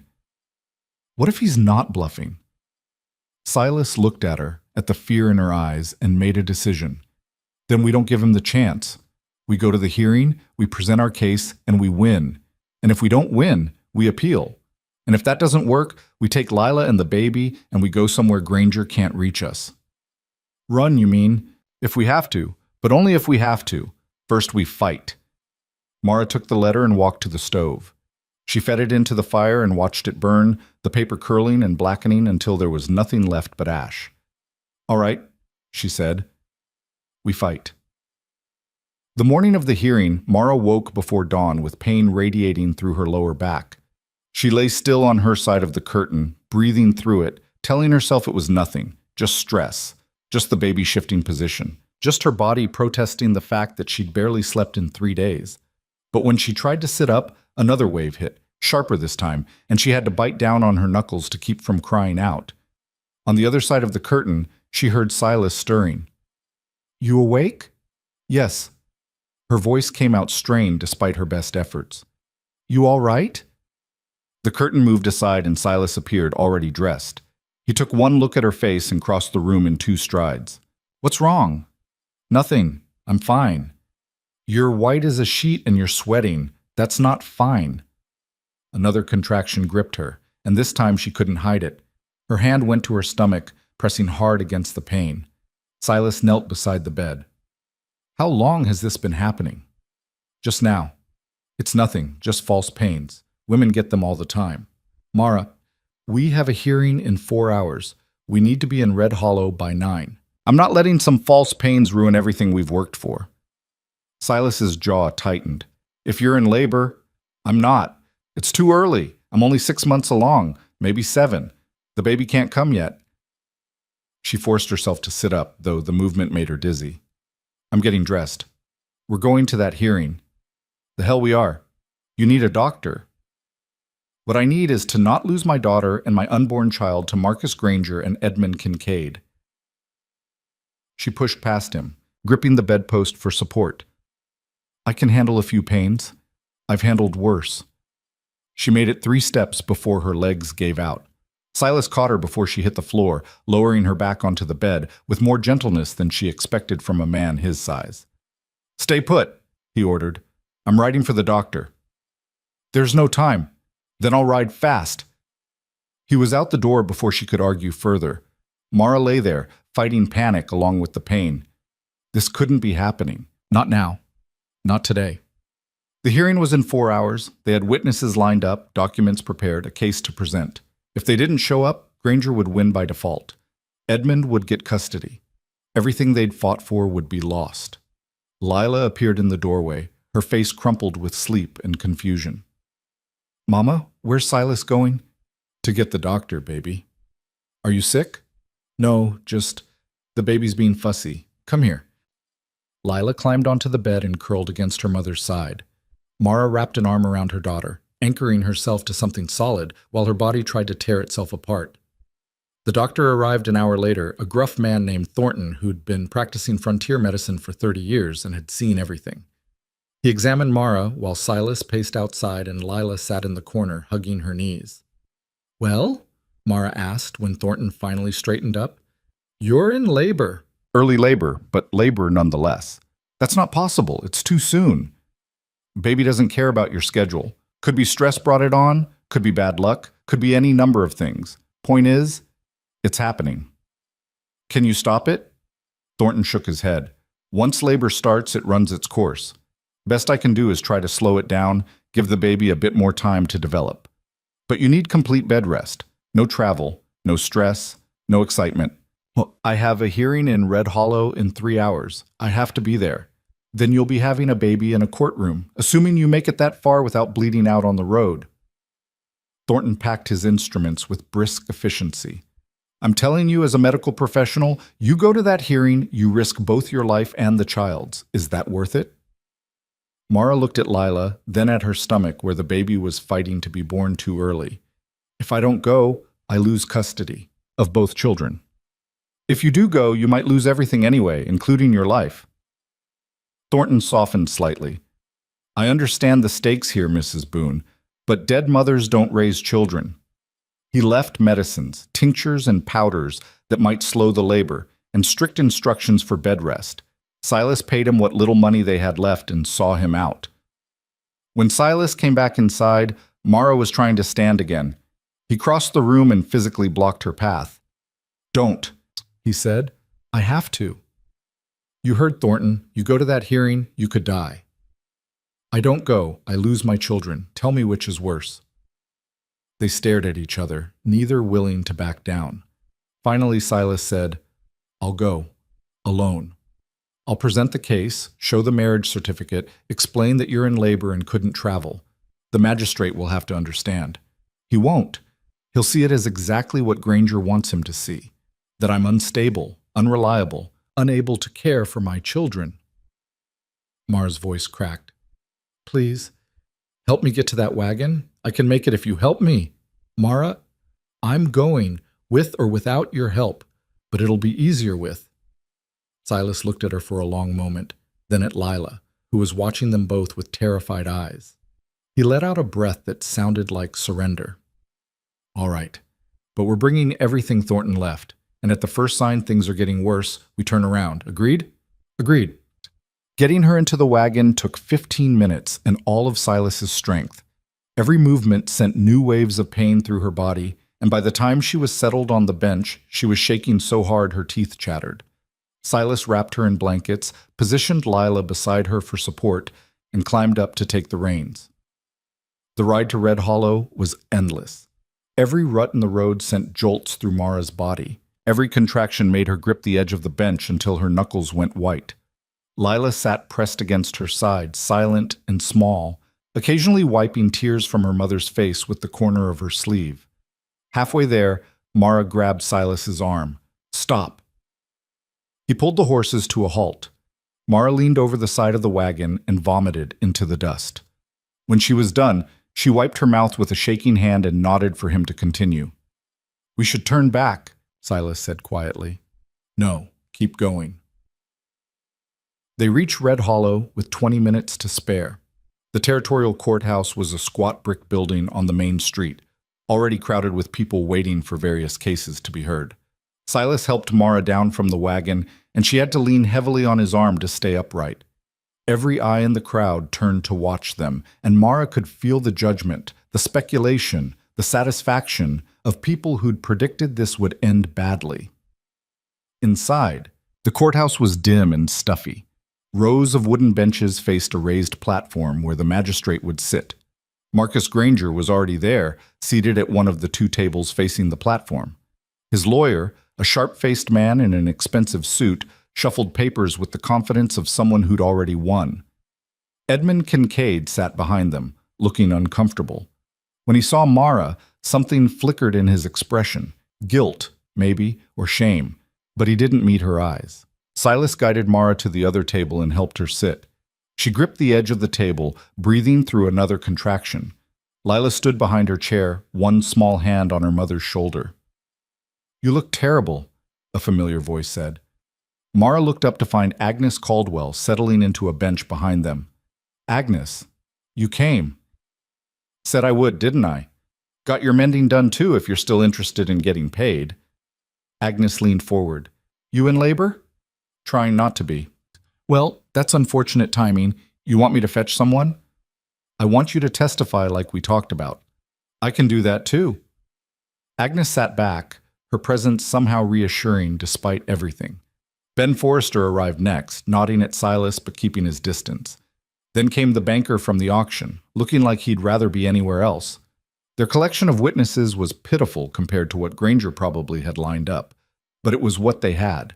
The magistrate entered, a gray-haired man named Morrison, who'd been appointed by the territorial governor and took his authority seriously. Everyone stood, then sat again on his command.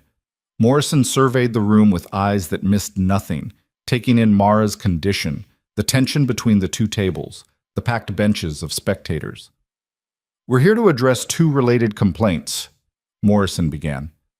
"First, a claim filed by Marcus Granger alleging unlawful interference with a debt auction. Second, a custody petition filed by Edmund Kincaid regarding an unborn child.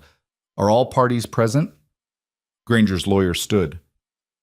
"Present and ready to proceed, Your Honor." Silas stood as well, somewhat awkwardly. "Present, Your Honor." "And where's Mrs. Kincaid? I see only Mr. Boone." "I'm here." Mara forced herself to stand, though she had to grip the table for support. "Present, Your Honor." Morrison frowned. "Mrs. Kincaid, are you unwell?" "I'm in early labor, Your Honor, but I'm here and able to testify." "Perhaps we should postpone." "No." The word came out sharper than Mara intended. "I'm sorry, Your Honor, but I've waited weeks for this hearing. I'm not postponing now." Morrison looked at her for a long moment, then nodded. "Very well. But if at any point you need to stop, you will inform me immediately. Understood?" "Understood." They sat again, and Granger's lawyer rose to present his case. His argument was polished and practiced, that the debt auction had been legal and proper, that Silas had disrupted it through an irregular payment arrangement, that the entire settlement should be voided and the original auction contract reinstated. He painted Silas as an opportunist who'd taken advantage of a desperate woman, and Mara as someone too vulnerable to make sound decisions. "Furthermore," the lawyer continued, "we have evidence that immediately following this irregular payment, Mr. Boone took Mrs. Kincaid to his isolated ranch where she's been living under questionable circumstances. The hasty marriage that occurred just days before this hearing appears to be nothing more than a legal maneuver to avoid scrutiny." "That's a lie," Mara said. Morrison held up a hand. "You'll have your chance to respond, Mrs. Boone. Continue, counsel." The lawyer called witnesses, people from Red Hollow, who testified about the auction's legitimacy, about the proper procedures that had been followed, about how unusual Silas's intervention had been. He made it sound sordid and suspicious, a transaction that violated both law and decency. Then Edmund Kincaid took the stand. He wouldn't look at Mara as he testified, just stared at his hands and recited what he'd clearly been coached to say, that his brother Robert would have wanted his children raised in a proper home, that Mara's current situation was unstable and inappropriate, that as the child's uncle he had both the right and the duty to seek custody. "And what would you do with this child if custody were granted?" Morrison asked. "Raise it properly, Your Honor, in a Christian home with moral standards and financial stability." "You're married, Mr. Kincaid?" "No, Your Honor, but my sister has agreed to help with the child's care. Between us, we can provide everything a child needs." Morrison made notes. When Edmund stepped down, Mara leaned toward Silas and whispered, "He's lying. His sister won't even speak to him. She moved to California 2 years ago." "Can you prove that?" "No." Granger's lawyer rested his case, looking smug. Morrison turned to Silas. "Mr. Boone, you may present your defense." Silas stood, and Mara could see the discomfort in every line of his body. He wasn't made for courtrooms and legal arguments. He was made for work and silence and enduring things without complaint. But he cleared his throat and began, "Your Honor, everything I did was legal. I paid the debts in full, in front of witnesses, with money I had every right to spend. The creditors accepted payment willingly. There was no coercion, no irregularity. I have the receipts and witness statements to prove it." He handed over the documents they'd prepared. Morrison examined them while the room waited in tense silence. "These appear to be in order," Morrison said finally. "The payments were properly recorded and accepted. However, that doesn't address the question of your subsequent relationship with Mrs. Boone or the hastiness of your marriage." "The marriage is legal," Silas said, "performed by Deputy Registrar Coleman with proper witnesses. I have the certificate." "I've seen it, but the timing raises questions. You married days before this hearing, after the custody petition was filed. It appears strategic rather than genuine." Mara tried to stand, but another contraction hit, and she had to grip the table instead. Silas noticed and moved to her side, his hand on her back. "May I speak, Your Honor?" Mara asked when she could breathe again. Proceed. The marriage was strategic, I won't lie about that. But it was also necessary. My husband, my first husband, died leaving me with debts I couldn't pay and a child to feed. When the auction happened, Mr. Boone gave me a way out. Not because he wanted anything from me, but because he couldn't stand watching another person suffer when he had the power to help. She took a shaky breath. She took a shaky. We married because we're both practical people who understand that sometimes survival requires unconventional choices, but that doesn't make it less real or less binding. And your condition, Mrs. Boone? You're clearly in distress? Is this the kind of environment you believe is suitable for raising children? I'm in labor because stress brought it on early. You want to know what caused that stress? Being threatened with losing my children. Being told I'm unfit because I'm poor and widowed and desperate. Being forced to defend my right to raise my own baby to people who've never lifted a finger to help me. Her voice rose despite her efforts to control it.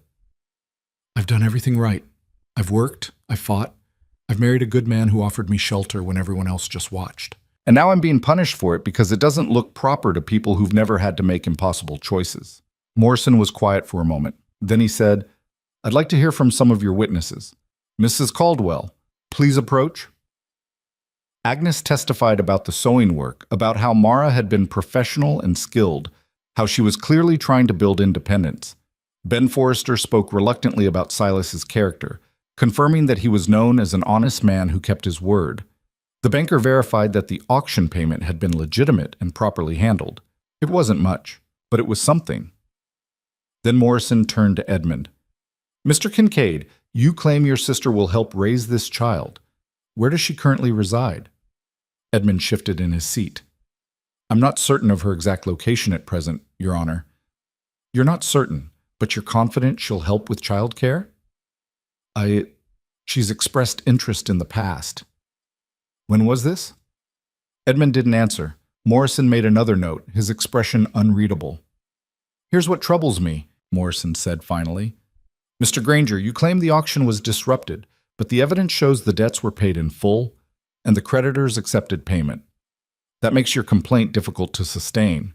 Mr. Kincaid, you claim unfitness, but I see a woman who's working to support herself, who's legally married, and who's clearly fighting to keep her family together. That doesn't suggest unfitness to me. Granger's lawyer stood quickly. Your Honor, the irregularity of the entire situation. I've heard your argument, counsel, and I'm unconvinced. Morrison looked at Mara. Mrs. Boone, I'm going to ask you a direct question, and I want a truthful answer. Are you being coerced in any way? Is your husband forcing you to stay or threatening you or taking advantage of your situation? No, Your Honor. If anything, I'm taking advantage of him. A ripple of surprised laughter moved through the courtroom. Morrison's mouth twitched in what might have been the beginning of a smile. Very well. Here's my ruling. Mr. Granger, your complaint is dismissed. The debt settlement was legal and properly executed. You have no grounds to void it.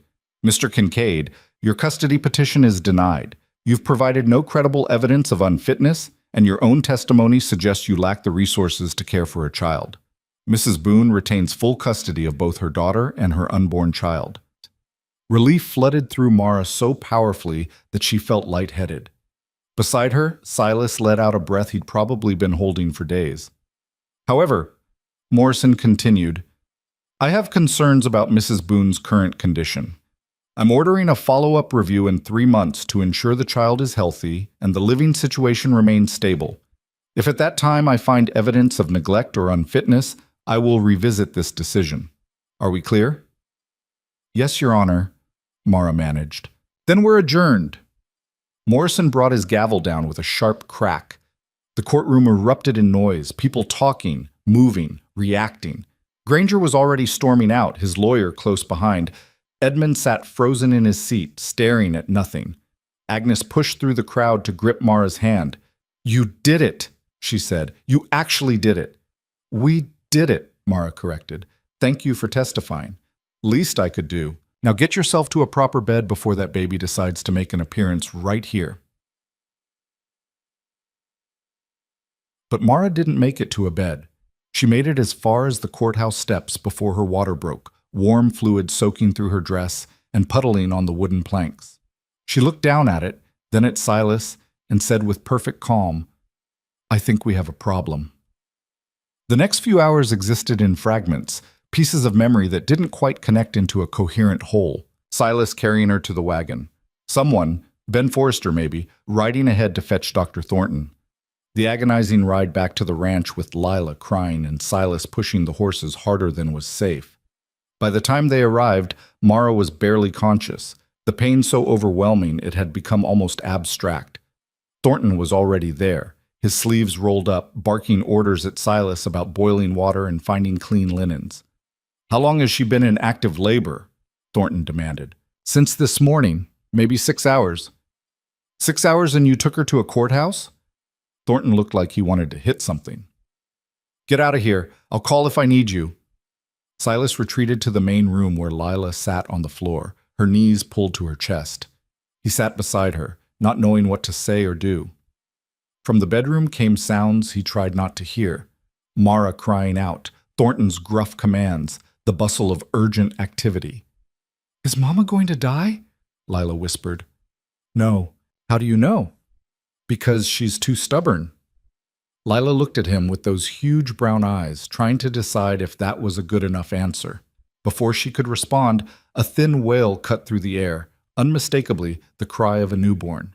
Silas stood so fast he nearly knocked Lila over. They both stared at the bedroom door, waiting. The crying continued, growing stronger, more insistent. Then Thornton appeared, his shirt sleeves bloody, his face exhausted. "Boy," he announced. "Small, but breathing and fighting. Mother's alive, barely. Lost a lot of blood. Next few hours will tell if she makes it." "Can I see her?" Lila asked. Thornton looked at the girl, then at Silas. "Give me a few minutes to get things cleaned up. Then you can come in. But quietly. She needs rest." He disappeared back into the room. Silas and Lila waited in silence that felt like it lasted years. Finally, Thornton reappeared and gestured them forward. The bedroom looked like a battlefield. Blood-soaked linens were piled in the corner. The air smelled of sweat and copper and something else Silas couldn't identify. Mara lay in the bed, her skin waxen, her eyes closed. She looked dead except for the shallow rise and fall of her chest. In a basket beside the bed, wrapped in clean cloth, the baby squirmed and fussed. "Mama?" Lila approached the bed tentatively. Mara's eyes open, just barely. "Hey, baby. You're okay?" "Tired, but okay." Her gaze shifted to the basket. "Did you see him?" Lila peered into the basket. "He's really small." "He came early, but he's strong." Mara's eyes found Silas. "We won?" "We won!" Morrison dismissed everything. "Good." Her eyes started to close again. "That's good." "Mara, stay awake," Thornton ordered. "I need you to stay awake for a while longer." But she was already drifting, her body shutting down to conserve what little strength remained. Thornton checked her pulse, frowned, checked it again. "She's slipping," he said quietly to Silas. "I've done what I can, but she lost too much blood. Sometimes the body just gives up." He looked at Lila, then back at Silas. "You might want to prepare the girl, just in case." Silas felt something cold settle in his chest. "She's not going to die." "I hope you're right, but hope doesn't always win." Thornton left more medicines and strict instructions. Keep her warm, try to get fluids into her if she woke, watch for fever or signs of infection. Then he packed his bag and left, his shoulders heavy with the weight of too many patients he couldn't save. Silas sent Lila to bed in the main room, promising to wake her if anything changed. Then he pulled a chair beside Mara's bed and sat down to wait. The baby fussed intermittently, probably hungry, but Mara was in no condition to feed him. Silas did what he could, dipping a clean cloth in sugar water and letting the baby suck on it. It wasn't enough, but it was something. Hours passed. Midnight came and went. Mara's breathing stayed shallow but steady. The baby cried and quieted and cried again. Silas dozed in the chair, jerking awake every time Mara stirred or the baby made noise. At some point in the deepest part of the night, Mara's eyes opened. She looked around, disoriented, then focused on Silas. "You're still here," she said, her voice barely a whisper. Where else would I be? Smart men run from situations like this. Then I guess I'm not that smart. She almost smiled. The baby? Right here, small but loud. Like his mother. Her hand moved slightly, reaching. Silas understood and brought the basket closer so she could see. He looks like Robert. Does he? Around the eyes and the chin. She was quiet for a moment. I'm sorry. For what? All of this. You paid $150 for a quiet life and ended up with a courtroom battle, a hasty marriage, and a newborn that isn't even yours. You're right, that's not what I signed up for. Mara's face fell, but Silas continued. What I signed up for was watching, just standing by while bad things happened to people who didn't deserve them. I'm glad I didn't stick to that plan. Her eyes filled with tears. I don't know how to thank you. Don't thank me, just stay alive. That's all I'm asking. She nodded weakly, her eyes already closing again. But this time when she slept, it looked more natural. Less like someone slipping away and more like someone simply exhausted. Silas sat back in his chair and let himself believe, just for a moment, that maybe they'd actually make it through this. All of them. Together. The sun was rising when Lila crept into the room, her hair tangled from sleep. She looked at her mother, then at the baby, then at Silas. Is she better? Getting there, I think. Can I hold him? The baby? Silas carefully lifted the baby from the basket and showed Lila how to support his head. She sat in the chair, cradling her brother with the serious concentration of someone given an important task. What's his name? She asked. Your mother hasn't said yet. I think we should call him something strong, since he had to fight so hard to get here. That's a good idea. They sat like that as morning light filled the room, Lila holding the baby, Silas watching Mara breathe, all of them suspended in the fragile space between what they'd survived and what might come next. Mara named him James, after her father. It took her 3 days to be strong enough to say it out loud. 3 days of drifting in and out of sleep while her body fought to recover from losing too much blood. Silas spent those days moving between the bedroom and the rest of the ranch, trying to keep everything running while also keeping 2 children alive and a newborn fed. The feeding was the hardest part. Mara was too weak to nurse properly, and the baby was too small to latch well even when she tried. Silas rode to Carson's Fork and came back with goat's milk and a makeshift bottle that Agnes Caldwell had dug out of her own storage. It wasn't ideal, but James took to it better than expected, sucking down the milk with the determination of someone who'd fought hard to be born and wasn't about to give up now. On the 4th day, Mara managed to sit up without help. On the 5th, she walked from the bed to the chair by the window, a distance of maybe 10 feet that left her sweating and shaking. On the 6th, she held James for more than a few minutes without her arms giving out. You're pushing too hard, Silas told her when he found her trying to stand at the stove, one hand gripping the counter for support. I'm tired of being useless. You gave birth a week ago. You're allowed to be useless. No, I'm not. She turned to face him, and he could see the fear beneath her stubbornness. Morrison said 3 months. 3 months and he reviews our situation to make sure everything's stable. If he comes here and finds me bedridden, finds you doing everything while I lie around, he'll find exactly what anyone would expect to find after a difficult birth. Or he'll find proof that I can't handle my responsibilities, that Edmund was right about me being unfit. She gripped the counter harder. I need to be strong enough to show him I can do this. Silas understood. The battle might be won, but the war wasn't over. Not yet. Morrison's 3-month review hung over them like a sword waiting to fall, and they both knew that one wrong impression could undo everything they'd fought for. All right, he said. But you build back slowly. You push too hard, you'll just set yourself back further. She nodded, but he could tell she wasn't really listening. Mara had survived by pushing through impossible situations, and she didn't know how to do anything else. The days settled into a new rhythm. Mara forced herself through small tasks, washing dishes, folding laundry, sitting in the chair while she mended clothes Agnes had sent over. Lila helped with James, learning to change his cloths and rock him when he fussed. Silas worked the ranch and tried not to think about how little money they had left, or how winter was coming and they weren't remotely prepared. 2 weeks after the hearing, Ben Forrester rode out with news from Red Hollow. "Thought you should know," he said, accepting the coffee Mara offered. "Granger's leaving, selling his mercantile and moving to Denver." Silas and Mara exchanged glances. "Why?" Silas asked. "Pride, mostly. After Morrison dismissed his case, the whole town turned on him. Folks started remembering every time he'd overcharged someone or extended credit with unreasonable terms. The mayor suggested it might be time for him to seek opportunities elsewhere." Ben took a sip of coffee. "He left 3 days ago. Doubt we'll see him again." "And Edmund?" Mara asked quietly. "Still in Red Hollow, last I heard. But he's keeping his head down. I don't think he'll cause you any more trouble." After Ben left, Mara stood at the window, watching the road where Granger would have traveled days ago, carrying his defeat with him to Denver, or wherever men like him went when their power crumbled. "Do you think it's really over, Geet?" she asked.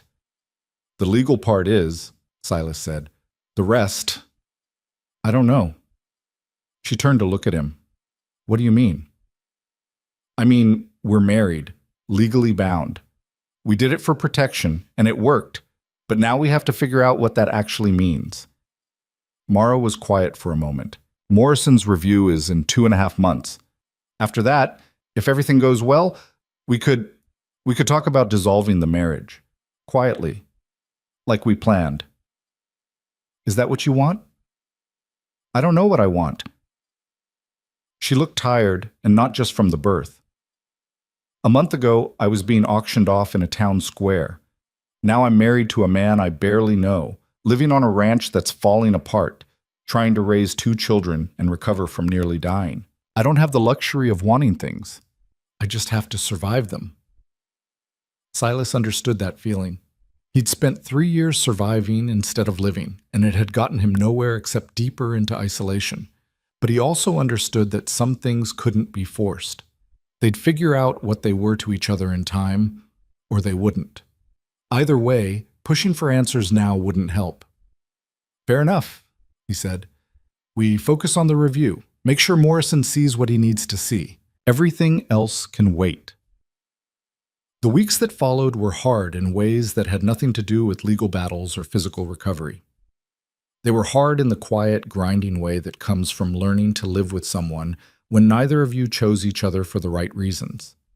Mara was used to being independent, to making her own decisions without consultation. Silas was used to being alone, to silence and solitude, and not having to consider anyone else's needs. They bumped against each other constantly. Mara rearranged the kitchen to be more efficient, and Silas couldn't find anything for a week. Silas decided to repair the chicken coop without mentioning it, and Mara spent an hour looking for him thinking something had happened. Small things that shouldn't have mattered but did, because they were both exhausted and scared and trying to build something resembling a life from pieces that didn't quite fit together. One night, about 6 weeks after James was born, they had their first real fight. It started over something stupid. Silas had sold 3 chickens in Carson's Fork without telling Mara first. She'd been counting on those eggs to supplement James's goat milk, and now they'd have fewer eggs, and he hadn't even thought to mention it. "You can't just make decisions like that without talking to me," she said, her voice tight with frustration. "I needed the money. We're running low on supplies. I know we're running low, but those chickens were producing. We needed them. We needed the money more. That's not for you to decide alone. This affects all of us. I'm the one who owns the ranch. I think I get to decide what to sell." The words came out harsher than he meant them, and he saw Mara's face go still and cold. "Of course," she said quietly. "It's your ranch, your decision. I'm just the woman you bought at an auction, temporarily inconveniencing your life. That's not what I meant." "Yes, it is.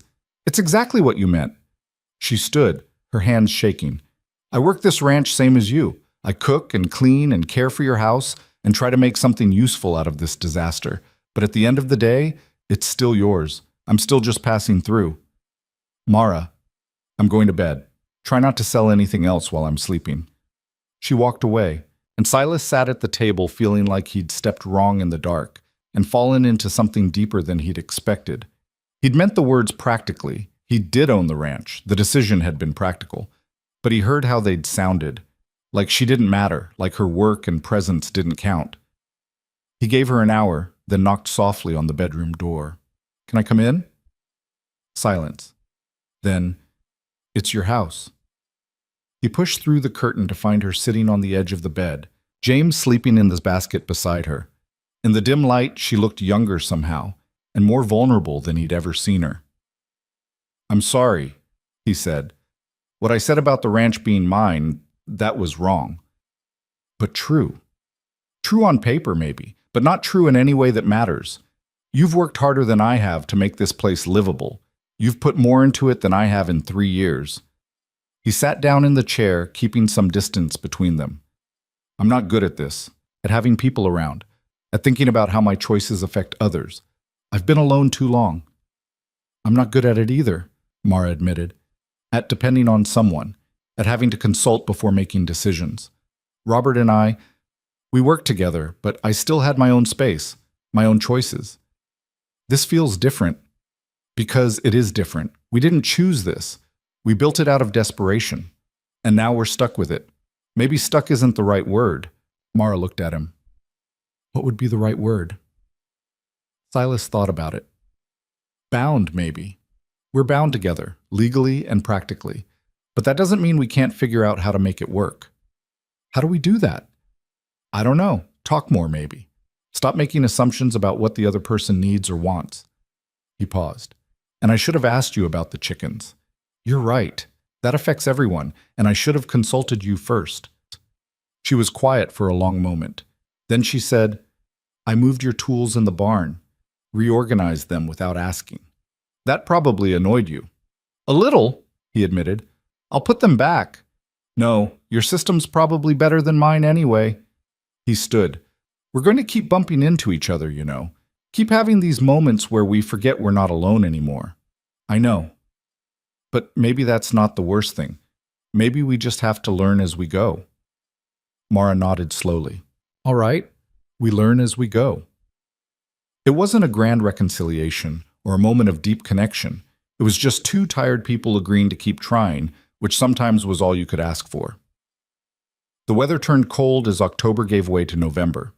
Silas worked longer days trying to prepare for winter, cutting wood, reinforcing the barn, hunting when he could to put meat away.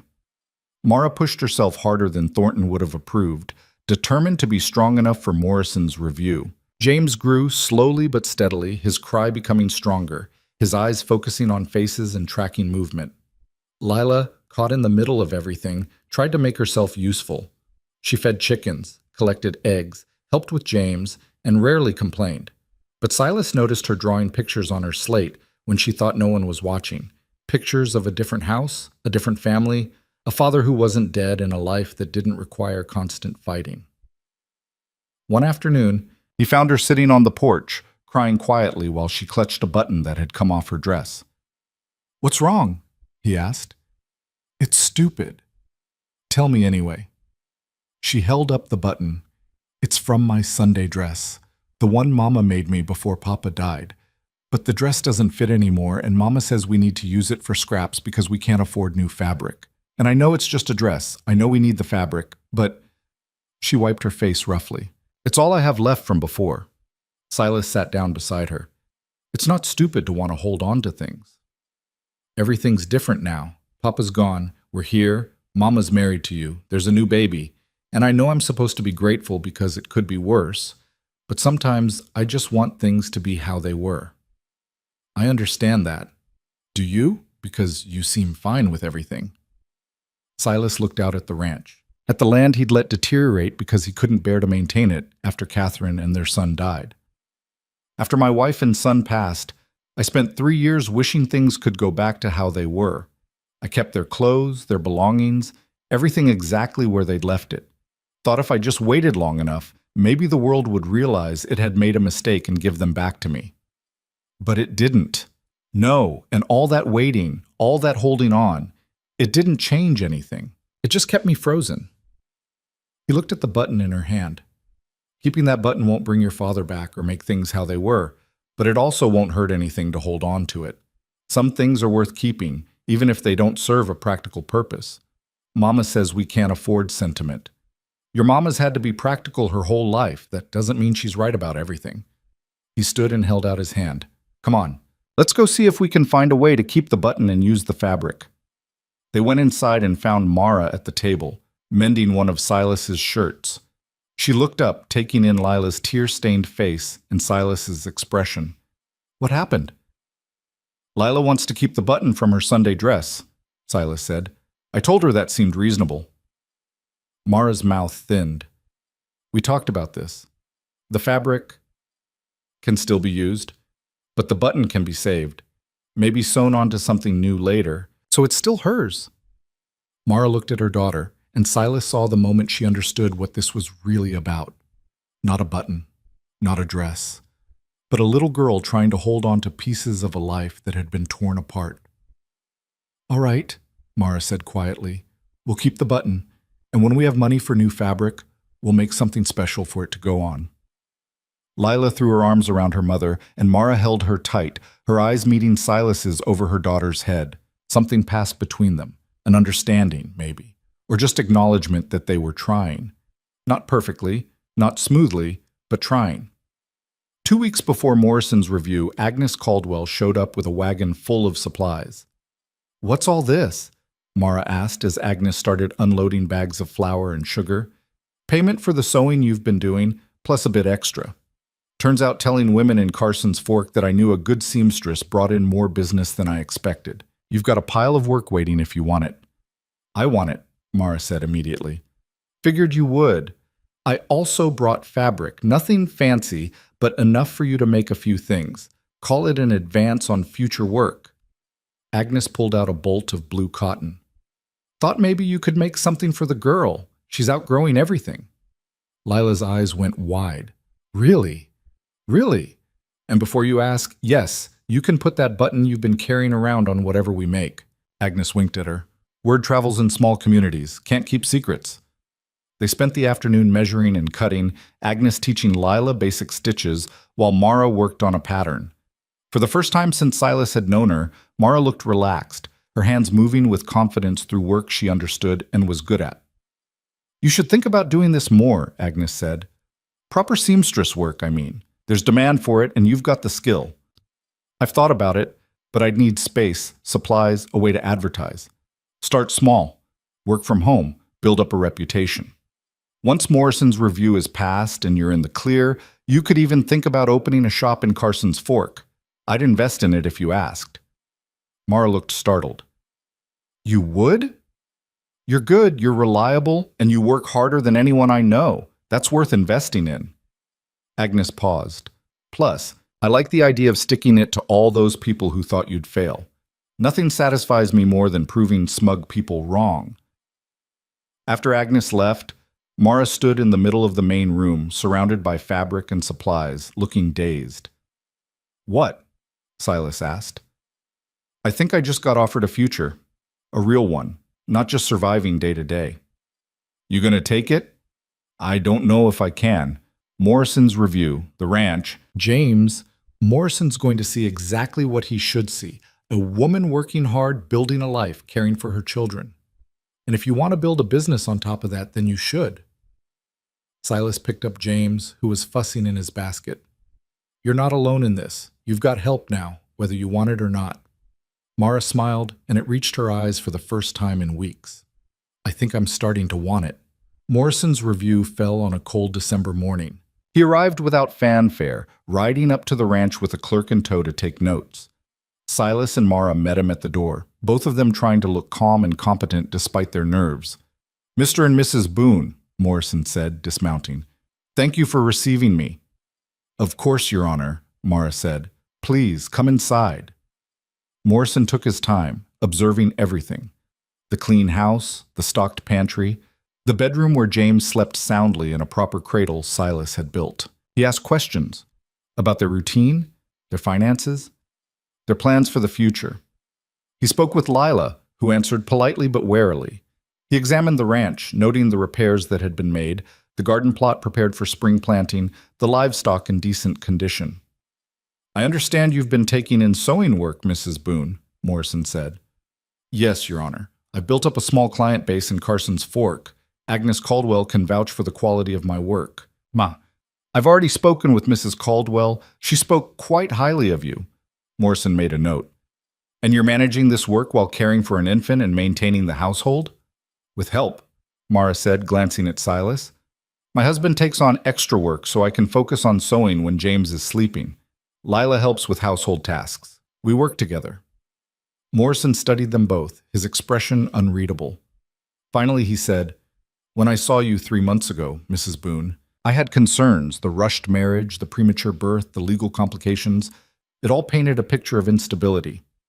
But what I see today is different. I see a functional household, healthy children, and 2 people who've clearly worked hard to build something stable.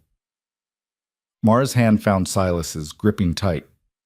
Therefore, Morrison continued, I'm closing this review with a favorable assessment. You retain full custody of both children with no further oversight required. As far as the territorial court is concerned, this matter is resolved. The relief was so powerful that Mara swayed on her feet. Silas steadied her, his own heart pounding. Thank you, Your Honor, he managed. Don't thank me. You did the work. Morrison prepared to leave, then paused. One more thing. Mr. Kincaid, Edmund, he submitted a letter last week withdrawing any future claim to the child. Said he'd been wrong to pursue custody in the first place. Thought you should know. After Morrison left, Mara walked outside and just stood there, breathing in the cold December air. Silas followed, giving her space but staying close. It's over, she said finally. It's really over. Yeah, we won. We did. She turned to face him, and there were tears on her cheeks. I didn't think we would. I kept waiting for it all to fall apart, for Morrison to find some reason to take them away. But we actually did it. You did it. You fought harder than anyone should have to fight. We did it, she corrected. You and me and Lila and even James in his own way. We all did it together.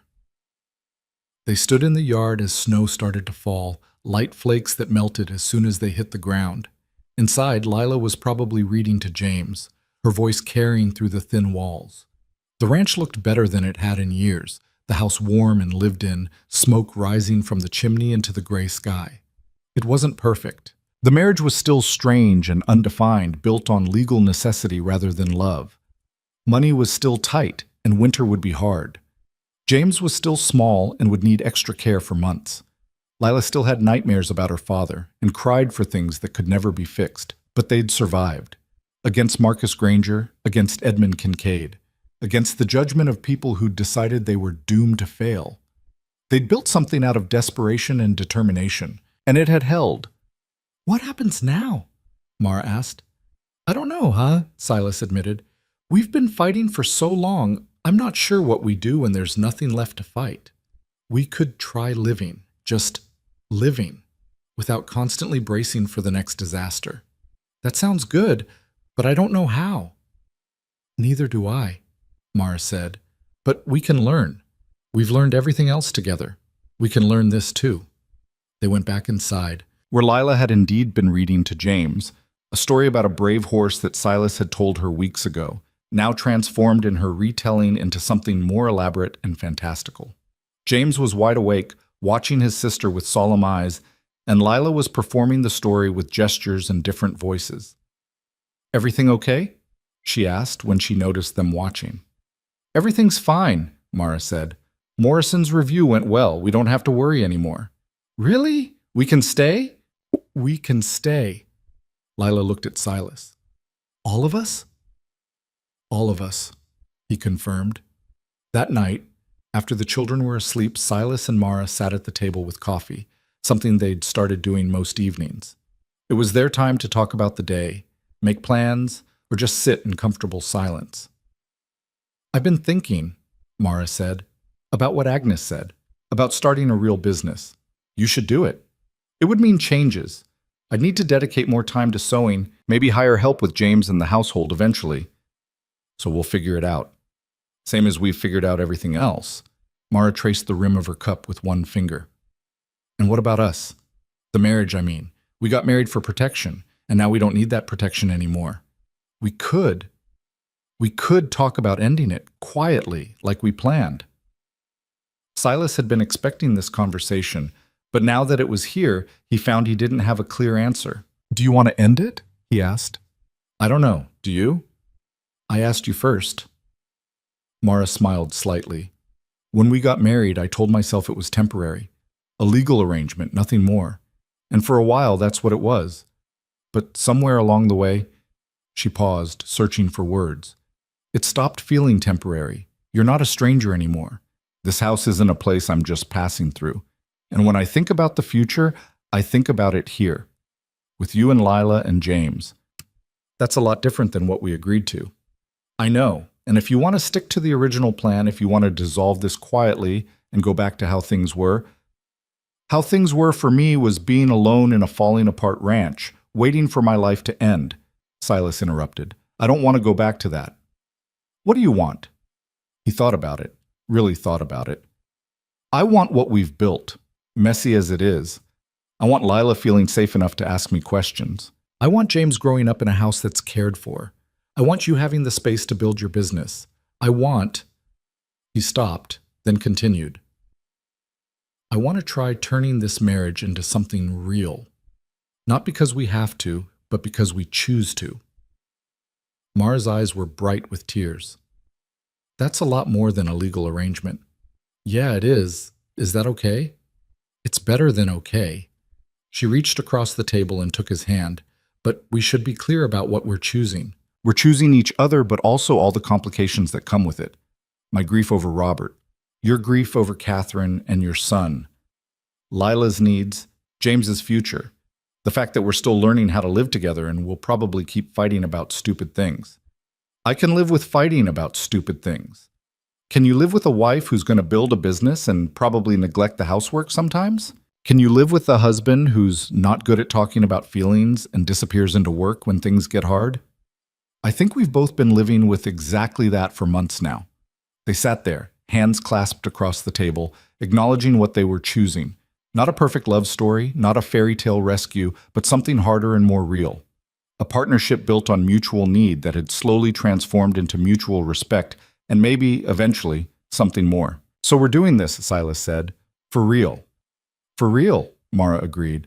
Whatever that means. Winter came hard that year, bringing snow that piled high against the barn and winds that howled through gaps in the walls. But inside the house, things were warm. Mara's sewing business grew, women from Carson's Fork and even Red Hollow seeking out her services. Silas worked the ranch and started making plans for spring planting, thinking about crops and cattle, and actually having a future to plan for. Lila started school in Carson's Fork, riding in twice a week with Silas when he went for supplies. James grew stronger, his lungs developing, his body catching up to where it should have been if he'd been born at full term. They had their hard days. Days when money ran too low and tempers ran too high. Days when Mara pushed herself too hard and Silas withdrew too much, and Lila had nightmares that left her crying for her father. Days when James wouldn't stop screaming and the house felt too small, and they all wondered if they'd made a terrible mistake. But they had good days, too. Days when Lila came home from school bursting with stories about friends she'd made. Days when James smiled for the first time, a real smile that lit up his whole face. Days when Mara's sewing brought in enough money that they could afford meat for dinner, and Silas could fix something on the ranch that had been broken for years. Days when they sat together at the table, passing James between them, while Lila practiced reading aloud. And it felt like maybe they'd actually figured out how to be a family. In the spring, Agnes made good on her offer and helped Mara open a small shop in Carson's Fork. Just a corner of the trading post at first, but it was hers. Silas built her a proper workbench and shelves for fabric. Lila helped organize supplies and greet customers. James spent his days in a basket near his mother's feet, gurgling and watching the work happen around him. One evening in late April, almost a year after Silas had walked into that town square and made a choice that changed everything, they stood together on the porch, watching the sunset. Lila was inside putting James to bed, singing him the same songs Mara used to sing to her. The garden was planted and already showing green shoots. The barn had a new roof. The ranch looked lived in and cared for, like a place where people planned to stay. We made it, Mara said quietly. We did. It's not what I imagined when I was young and thought about what my life would be. No? I thought I'd have a love story. The kind where you meet someone and fall desperately in love and everything's romantic and perfect. She leaned against the porch railing. This isn't that. Sorry to disappoint. You're not listening. I'm saying it's better. She turned to face him. Love stories are easy when everything goes right. When you're young and hopeful and nothing's tested you yet. But building something when everything's gone wrong, when you're both broken and desperate and have every reason to fail, that takes something stronger than romance. What does it take? Choice. Every single day choosing to stay, choosing to try, choosing each other even when it's hard. She smiled. I'll take that over a love story any day. Silas pulled her close, and she leaned into him, both of them watching the sky turn shades of orange and pink. Inside, Lila's voice had gone quiet, which probably meant James was asleep. In a few minutes, she'd come out and they'd all have dinner together, the four of them around the table that had once sat empty for years. You know what I think? Silas said. What? I think maybe we got lucky, in the worst way possible, but still lucky. How do you figure? Because if things hadn't gone so wrong for both of us, we never would have found each other. You wouldn't have been at that auction. I wouldn't have been in Red Hollow. We would have just kept living our separate disasters alone. He paused. And I was tired of being alone. So was I, Mara admitted. I just didn't know it yet. The door opened and Lila emerged, James successfully asleep. He's down. Can we eat now? I'm starving. In a minute, Mara said. Come here first. Lila joined them on the porch, and Mara pulled her daughter close. The three of them stood there, four if you counted James sleeping inside, watching the last light fade from the sky. They were a family now, forged in courtrooms and crisis, held together by choice rather than blood. It wasn't a perfect family. Silas still had days where the memory of Catherine and his son hit so hard he could barely breathe. Mara still woke sometimes with tears on her face, dreaming of Robert. Lila still mourned the father she'd lost and the easier life she'd never have. James would grow up knowing his father only through stories, carrying a loss he was too young to understand. But they had each other. They had this ranch, this house, this life they'd built from ruins. They had second chances and hard-won stability and the knowledge that they'd survived things that should have broken them. And maybe that was enough. Maybe that was more than enough. All right, Mara said, ushering Lila toward the door. Let's eat before everything gets cold. They went inside to the warm house that smelled of cooking and baby powder and fresh-cut wood, to the table where they'd made plans and fought and reconciled and slowly learned how to be a unit, to the life that had started with desperation and somehow transformed into something worth keeping. Silas looked around at his family, because that's what they were now, no matter how unconventionally they'd arrived at it, and felt something he hadn't felt in 3 years. Not happiness, exactly. Happiness was too simple a word for something built on so much pain. But contentment, maybe, or hope, or just the quiet knowledge that he'd made the right choice that day in Red Hollow, even if he hadn't known it at the time. Sometimes the best things in life come from the worst moments. Sometimes strength isn't about never falling apart, but about putting yourself back together with whatever pieces you have left. Sometimes family isn't the one you're born into, but the one you build when you're both too broken to do it alone. And sometimes when you're standing in a town square watching something terrible unfold, the right thing to do is exactly what Silas had done. Stop watching and start acting, even if you don't know where it will lead. Because that's how change happens. Not through grand gestures or perfect plans, but through ordinary people making impossible choices and then fighting like hell to make those choices mean something. Silas had made his choice. Mara had made hers. And together, they'd built something that neither of them could have created alone, a home, a family, a future that looked nothing like what they'd planned, but everything like what they needed. That was enough. That was more than enough. That was everything.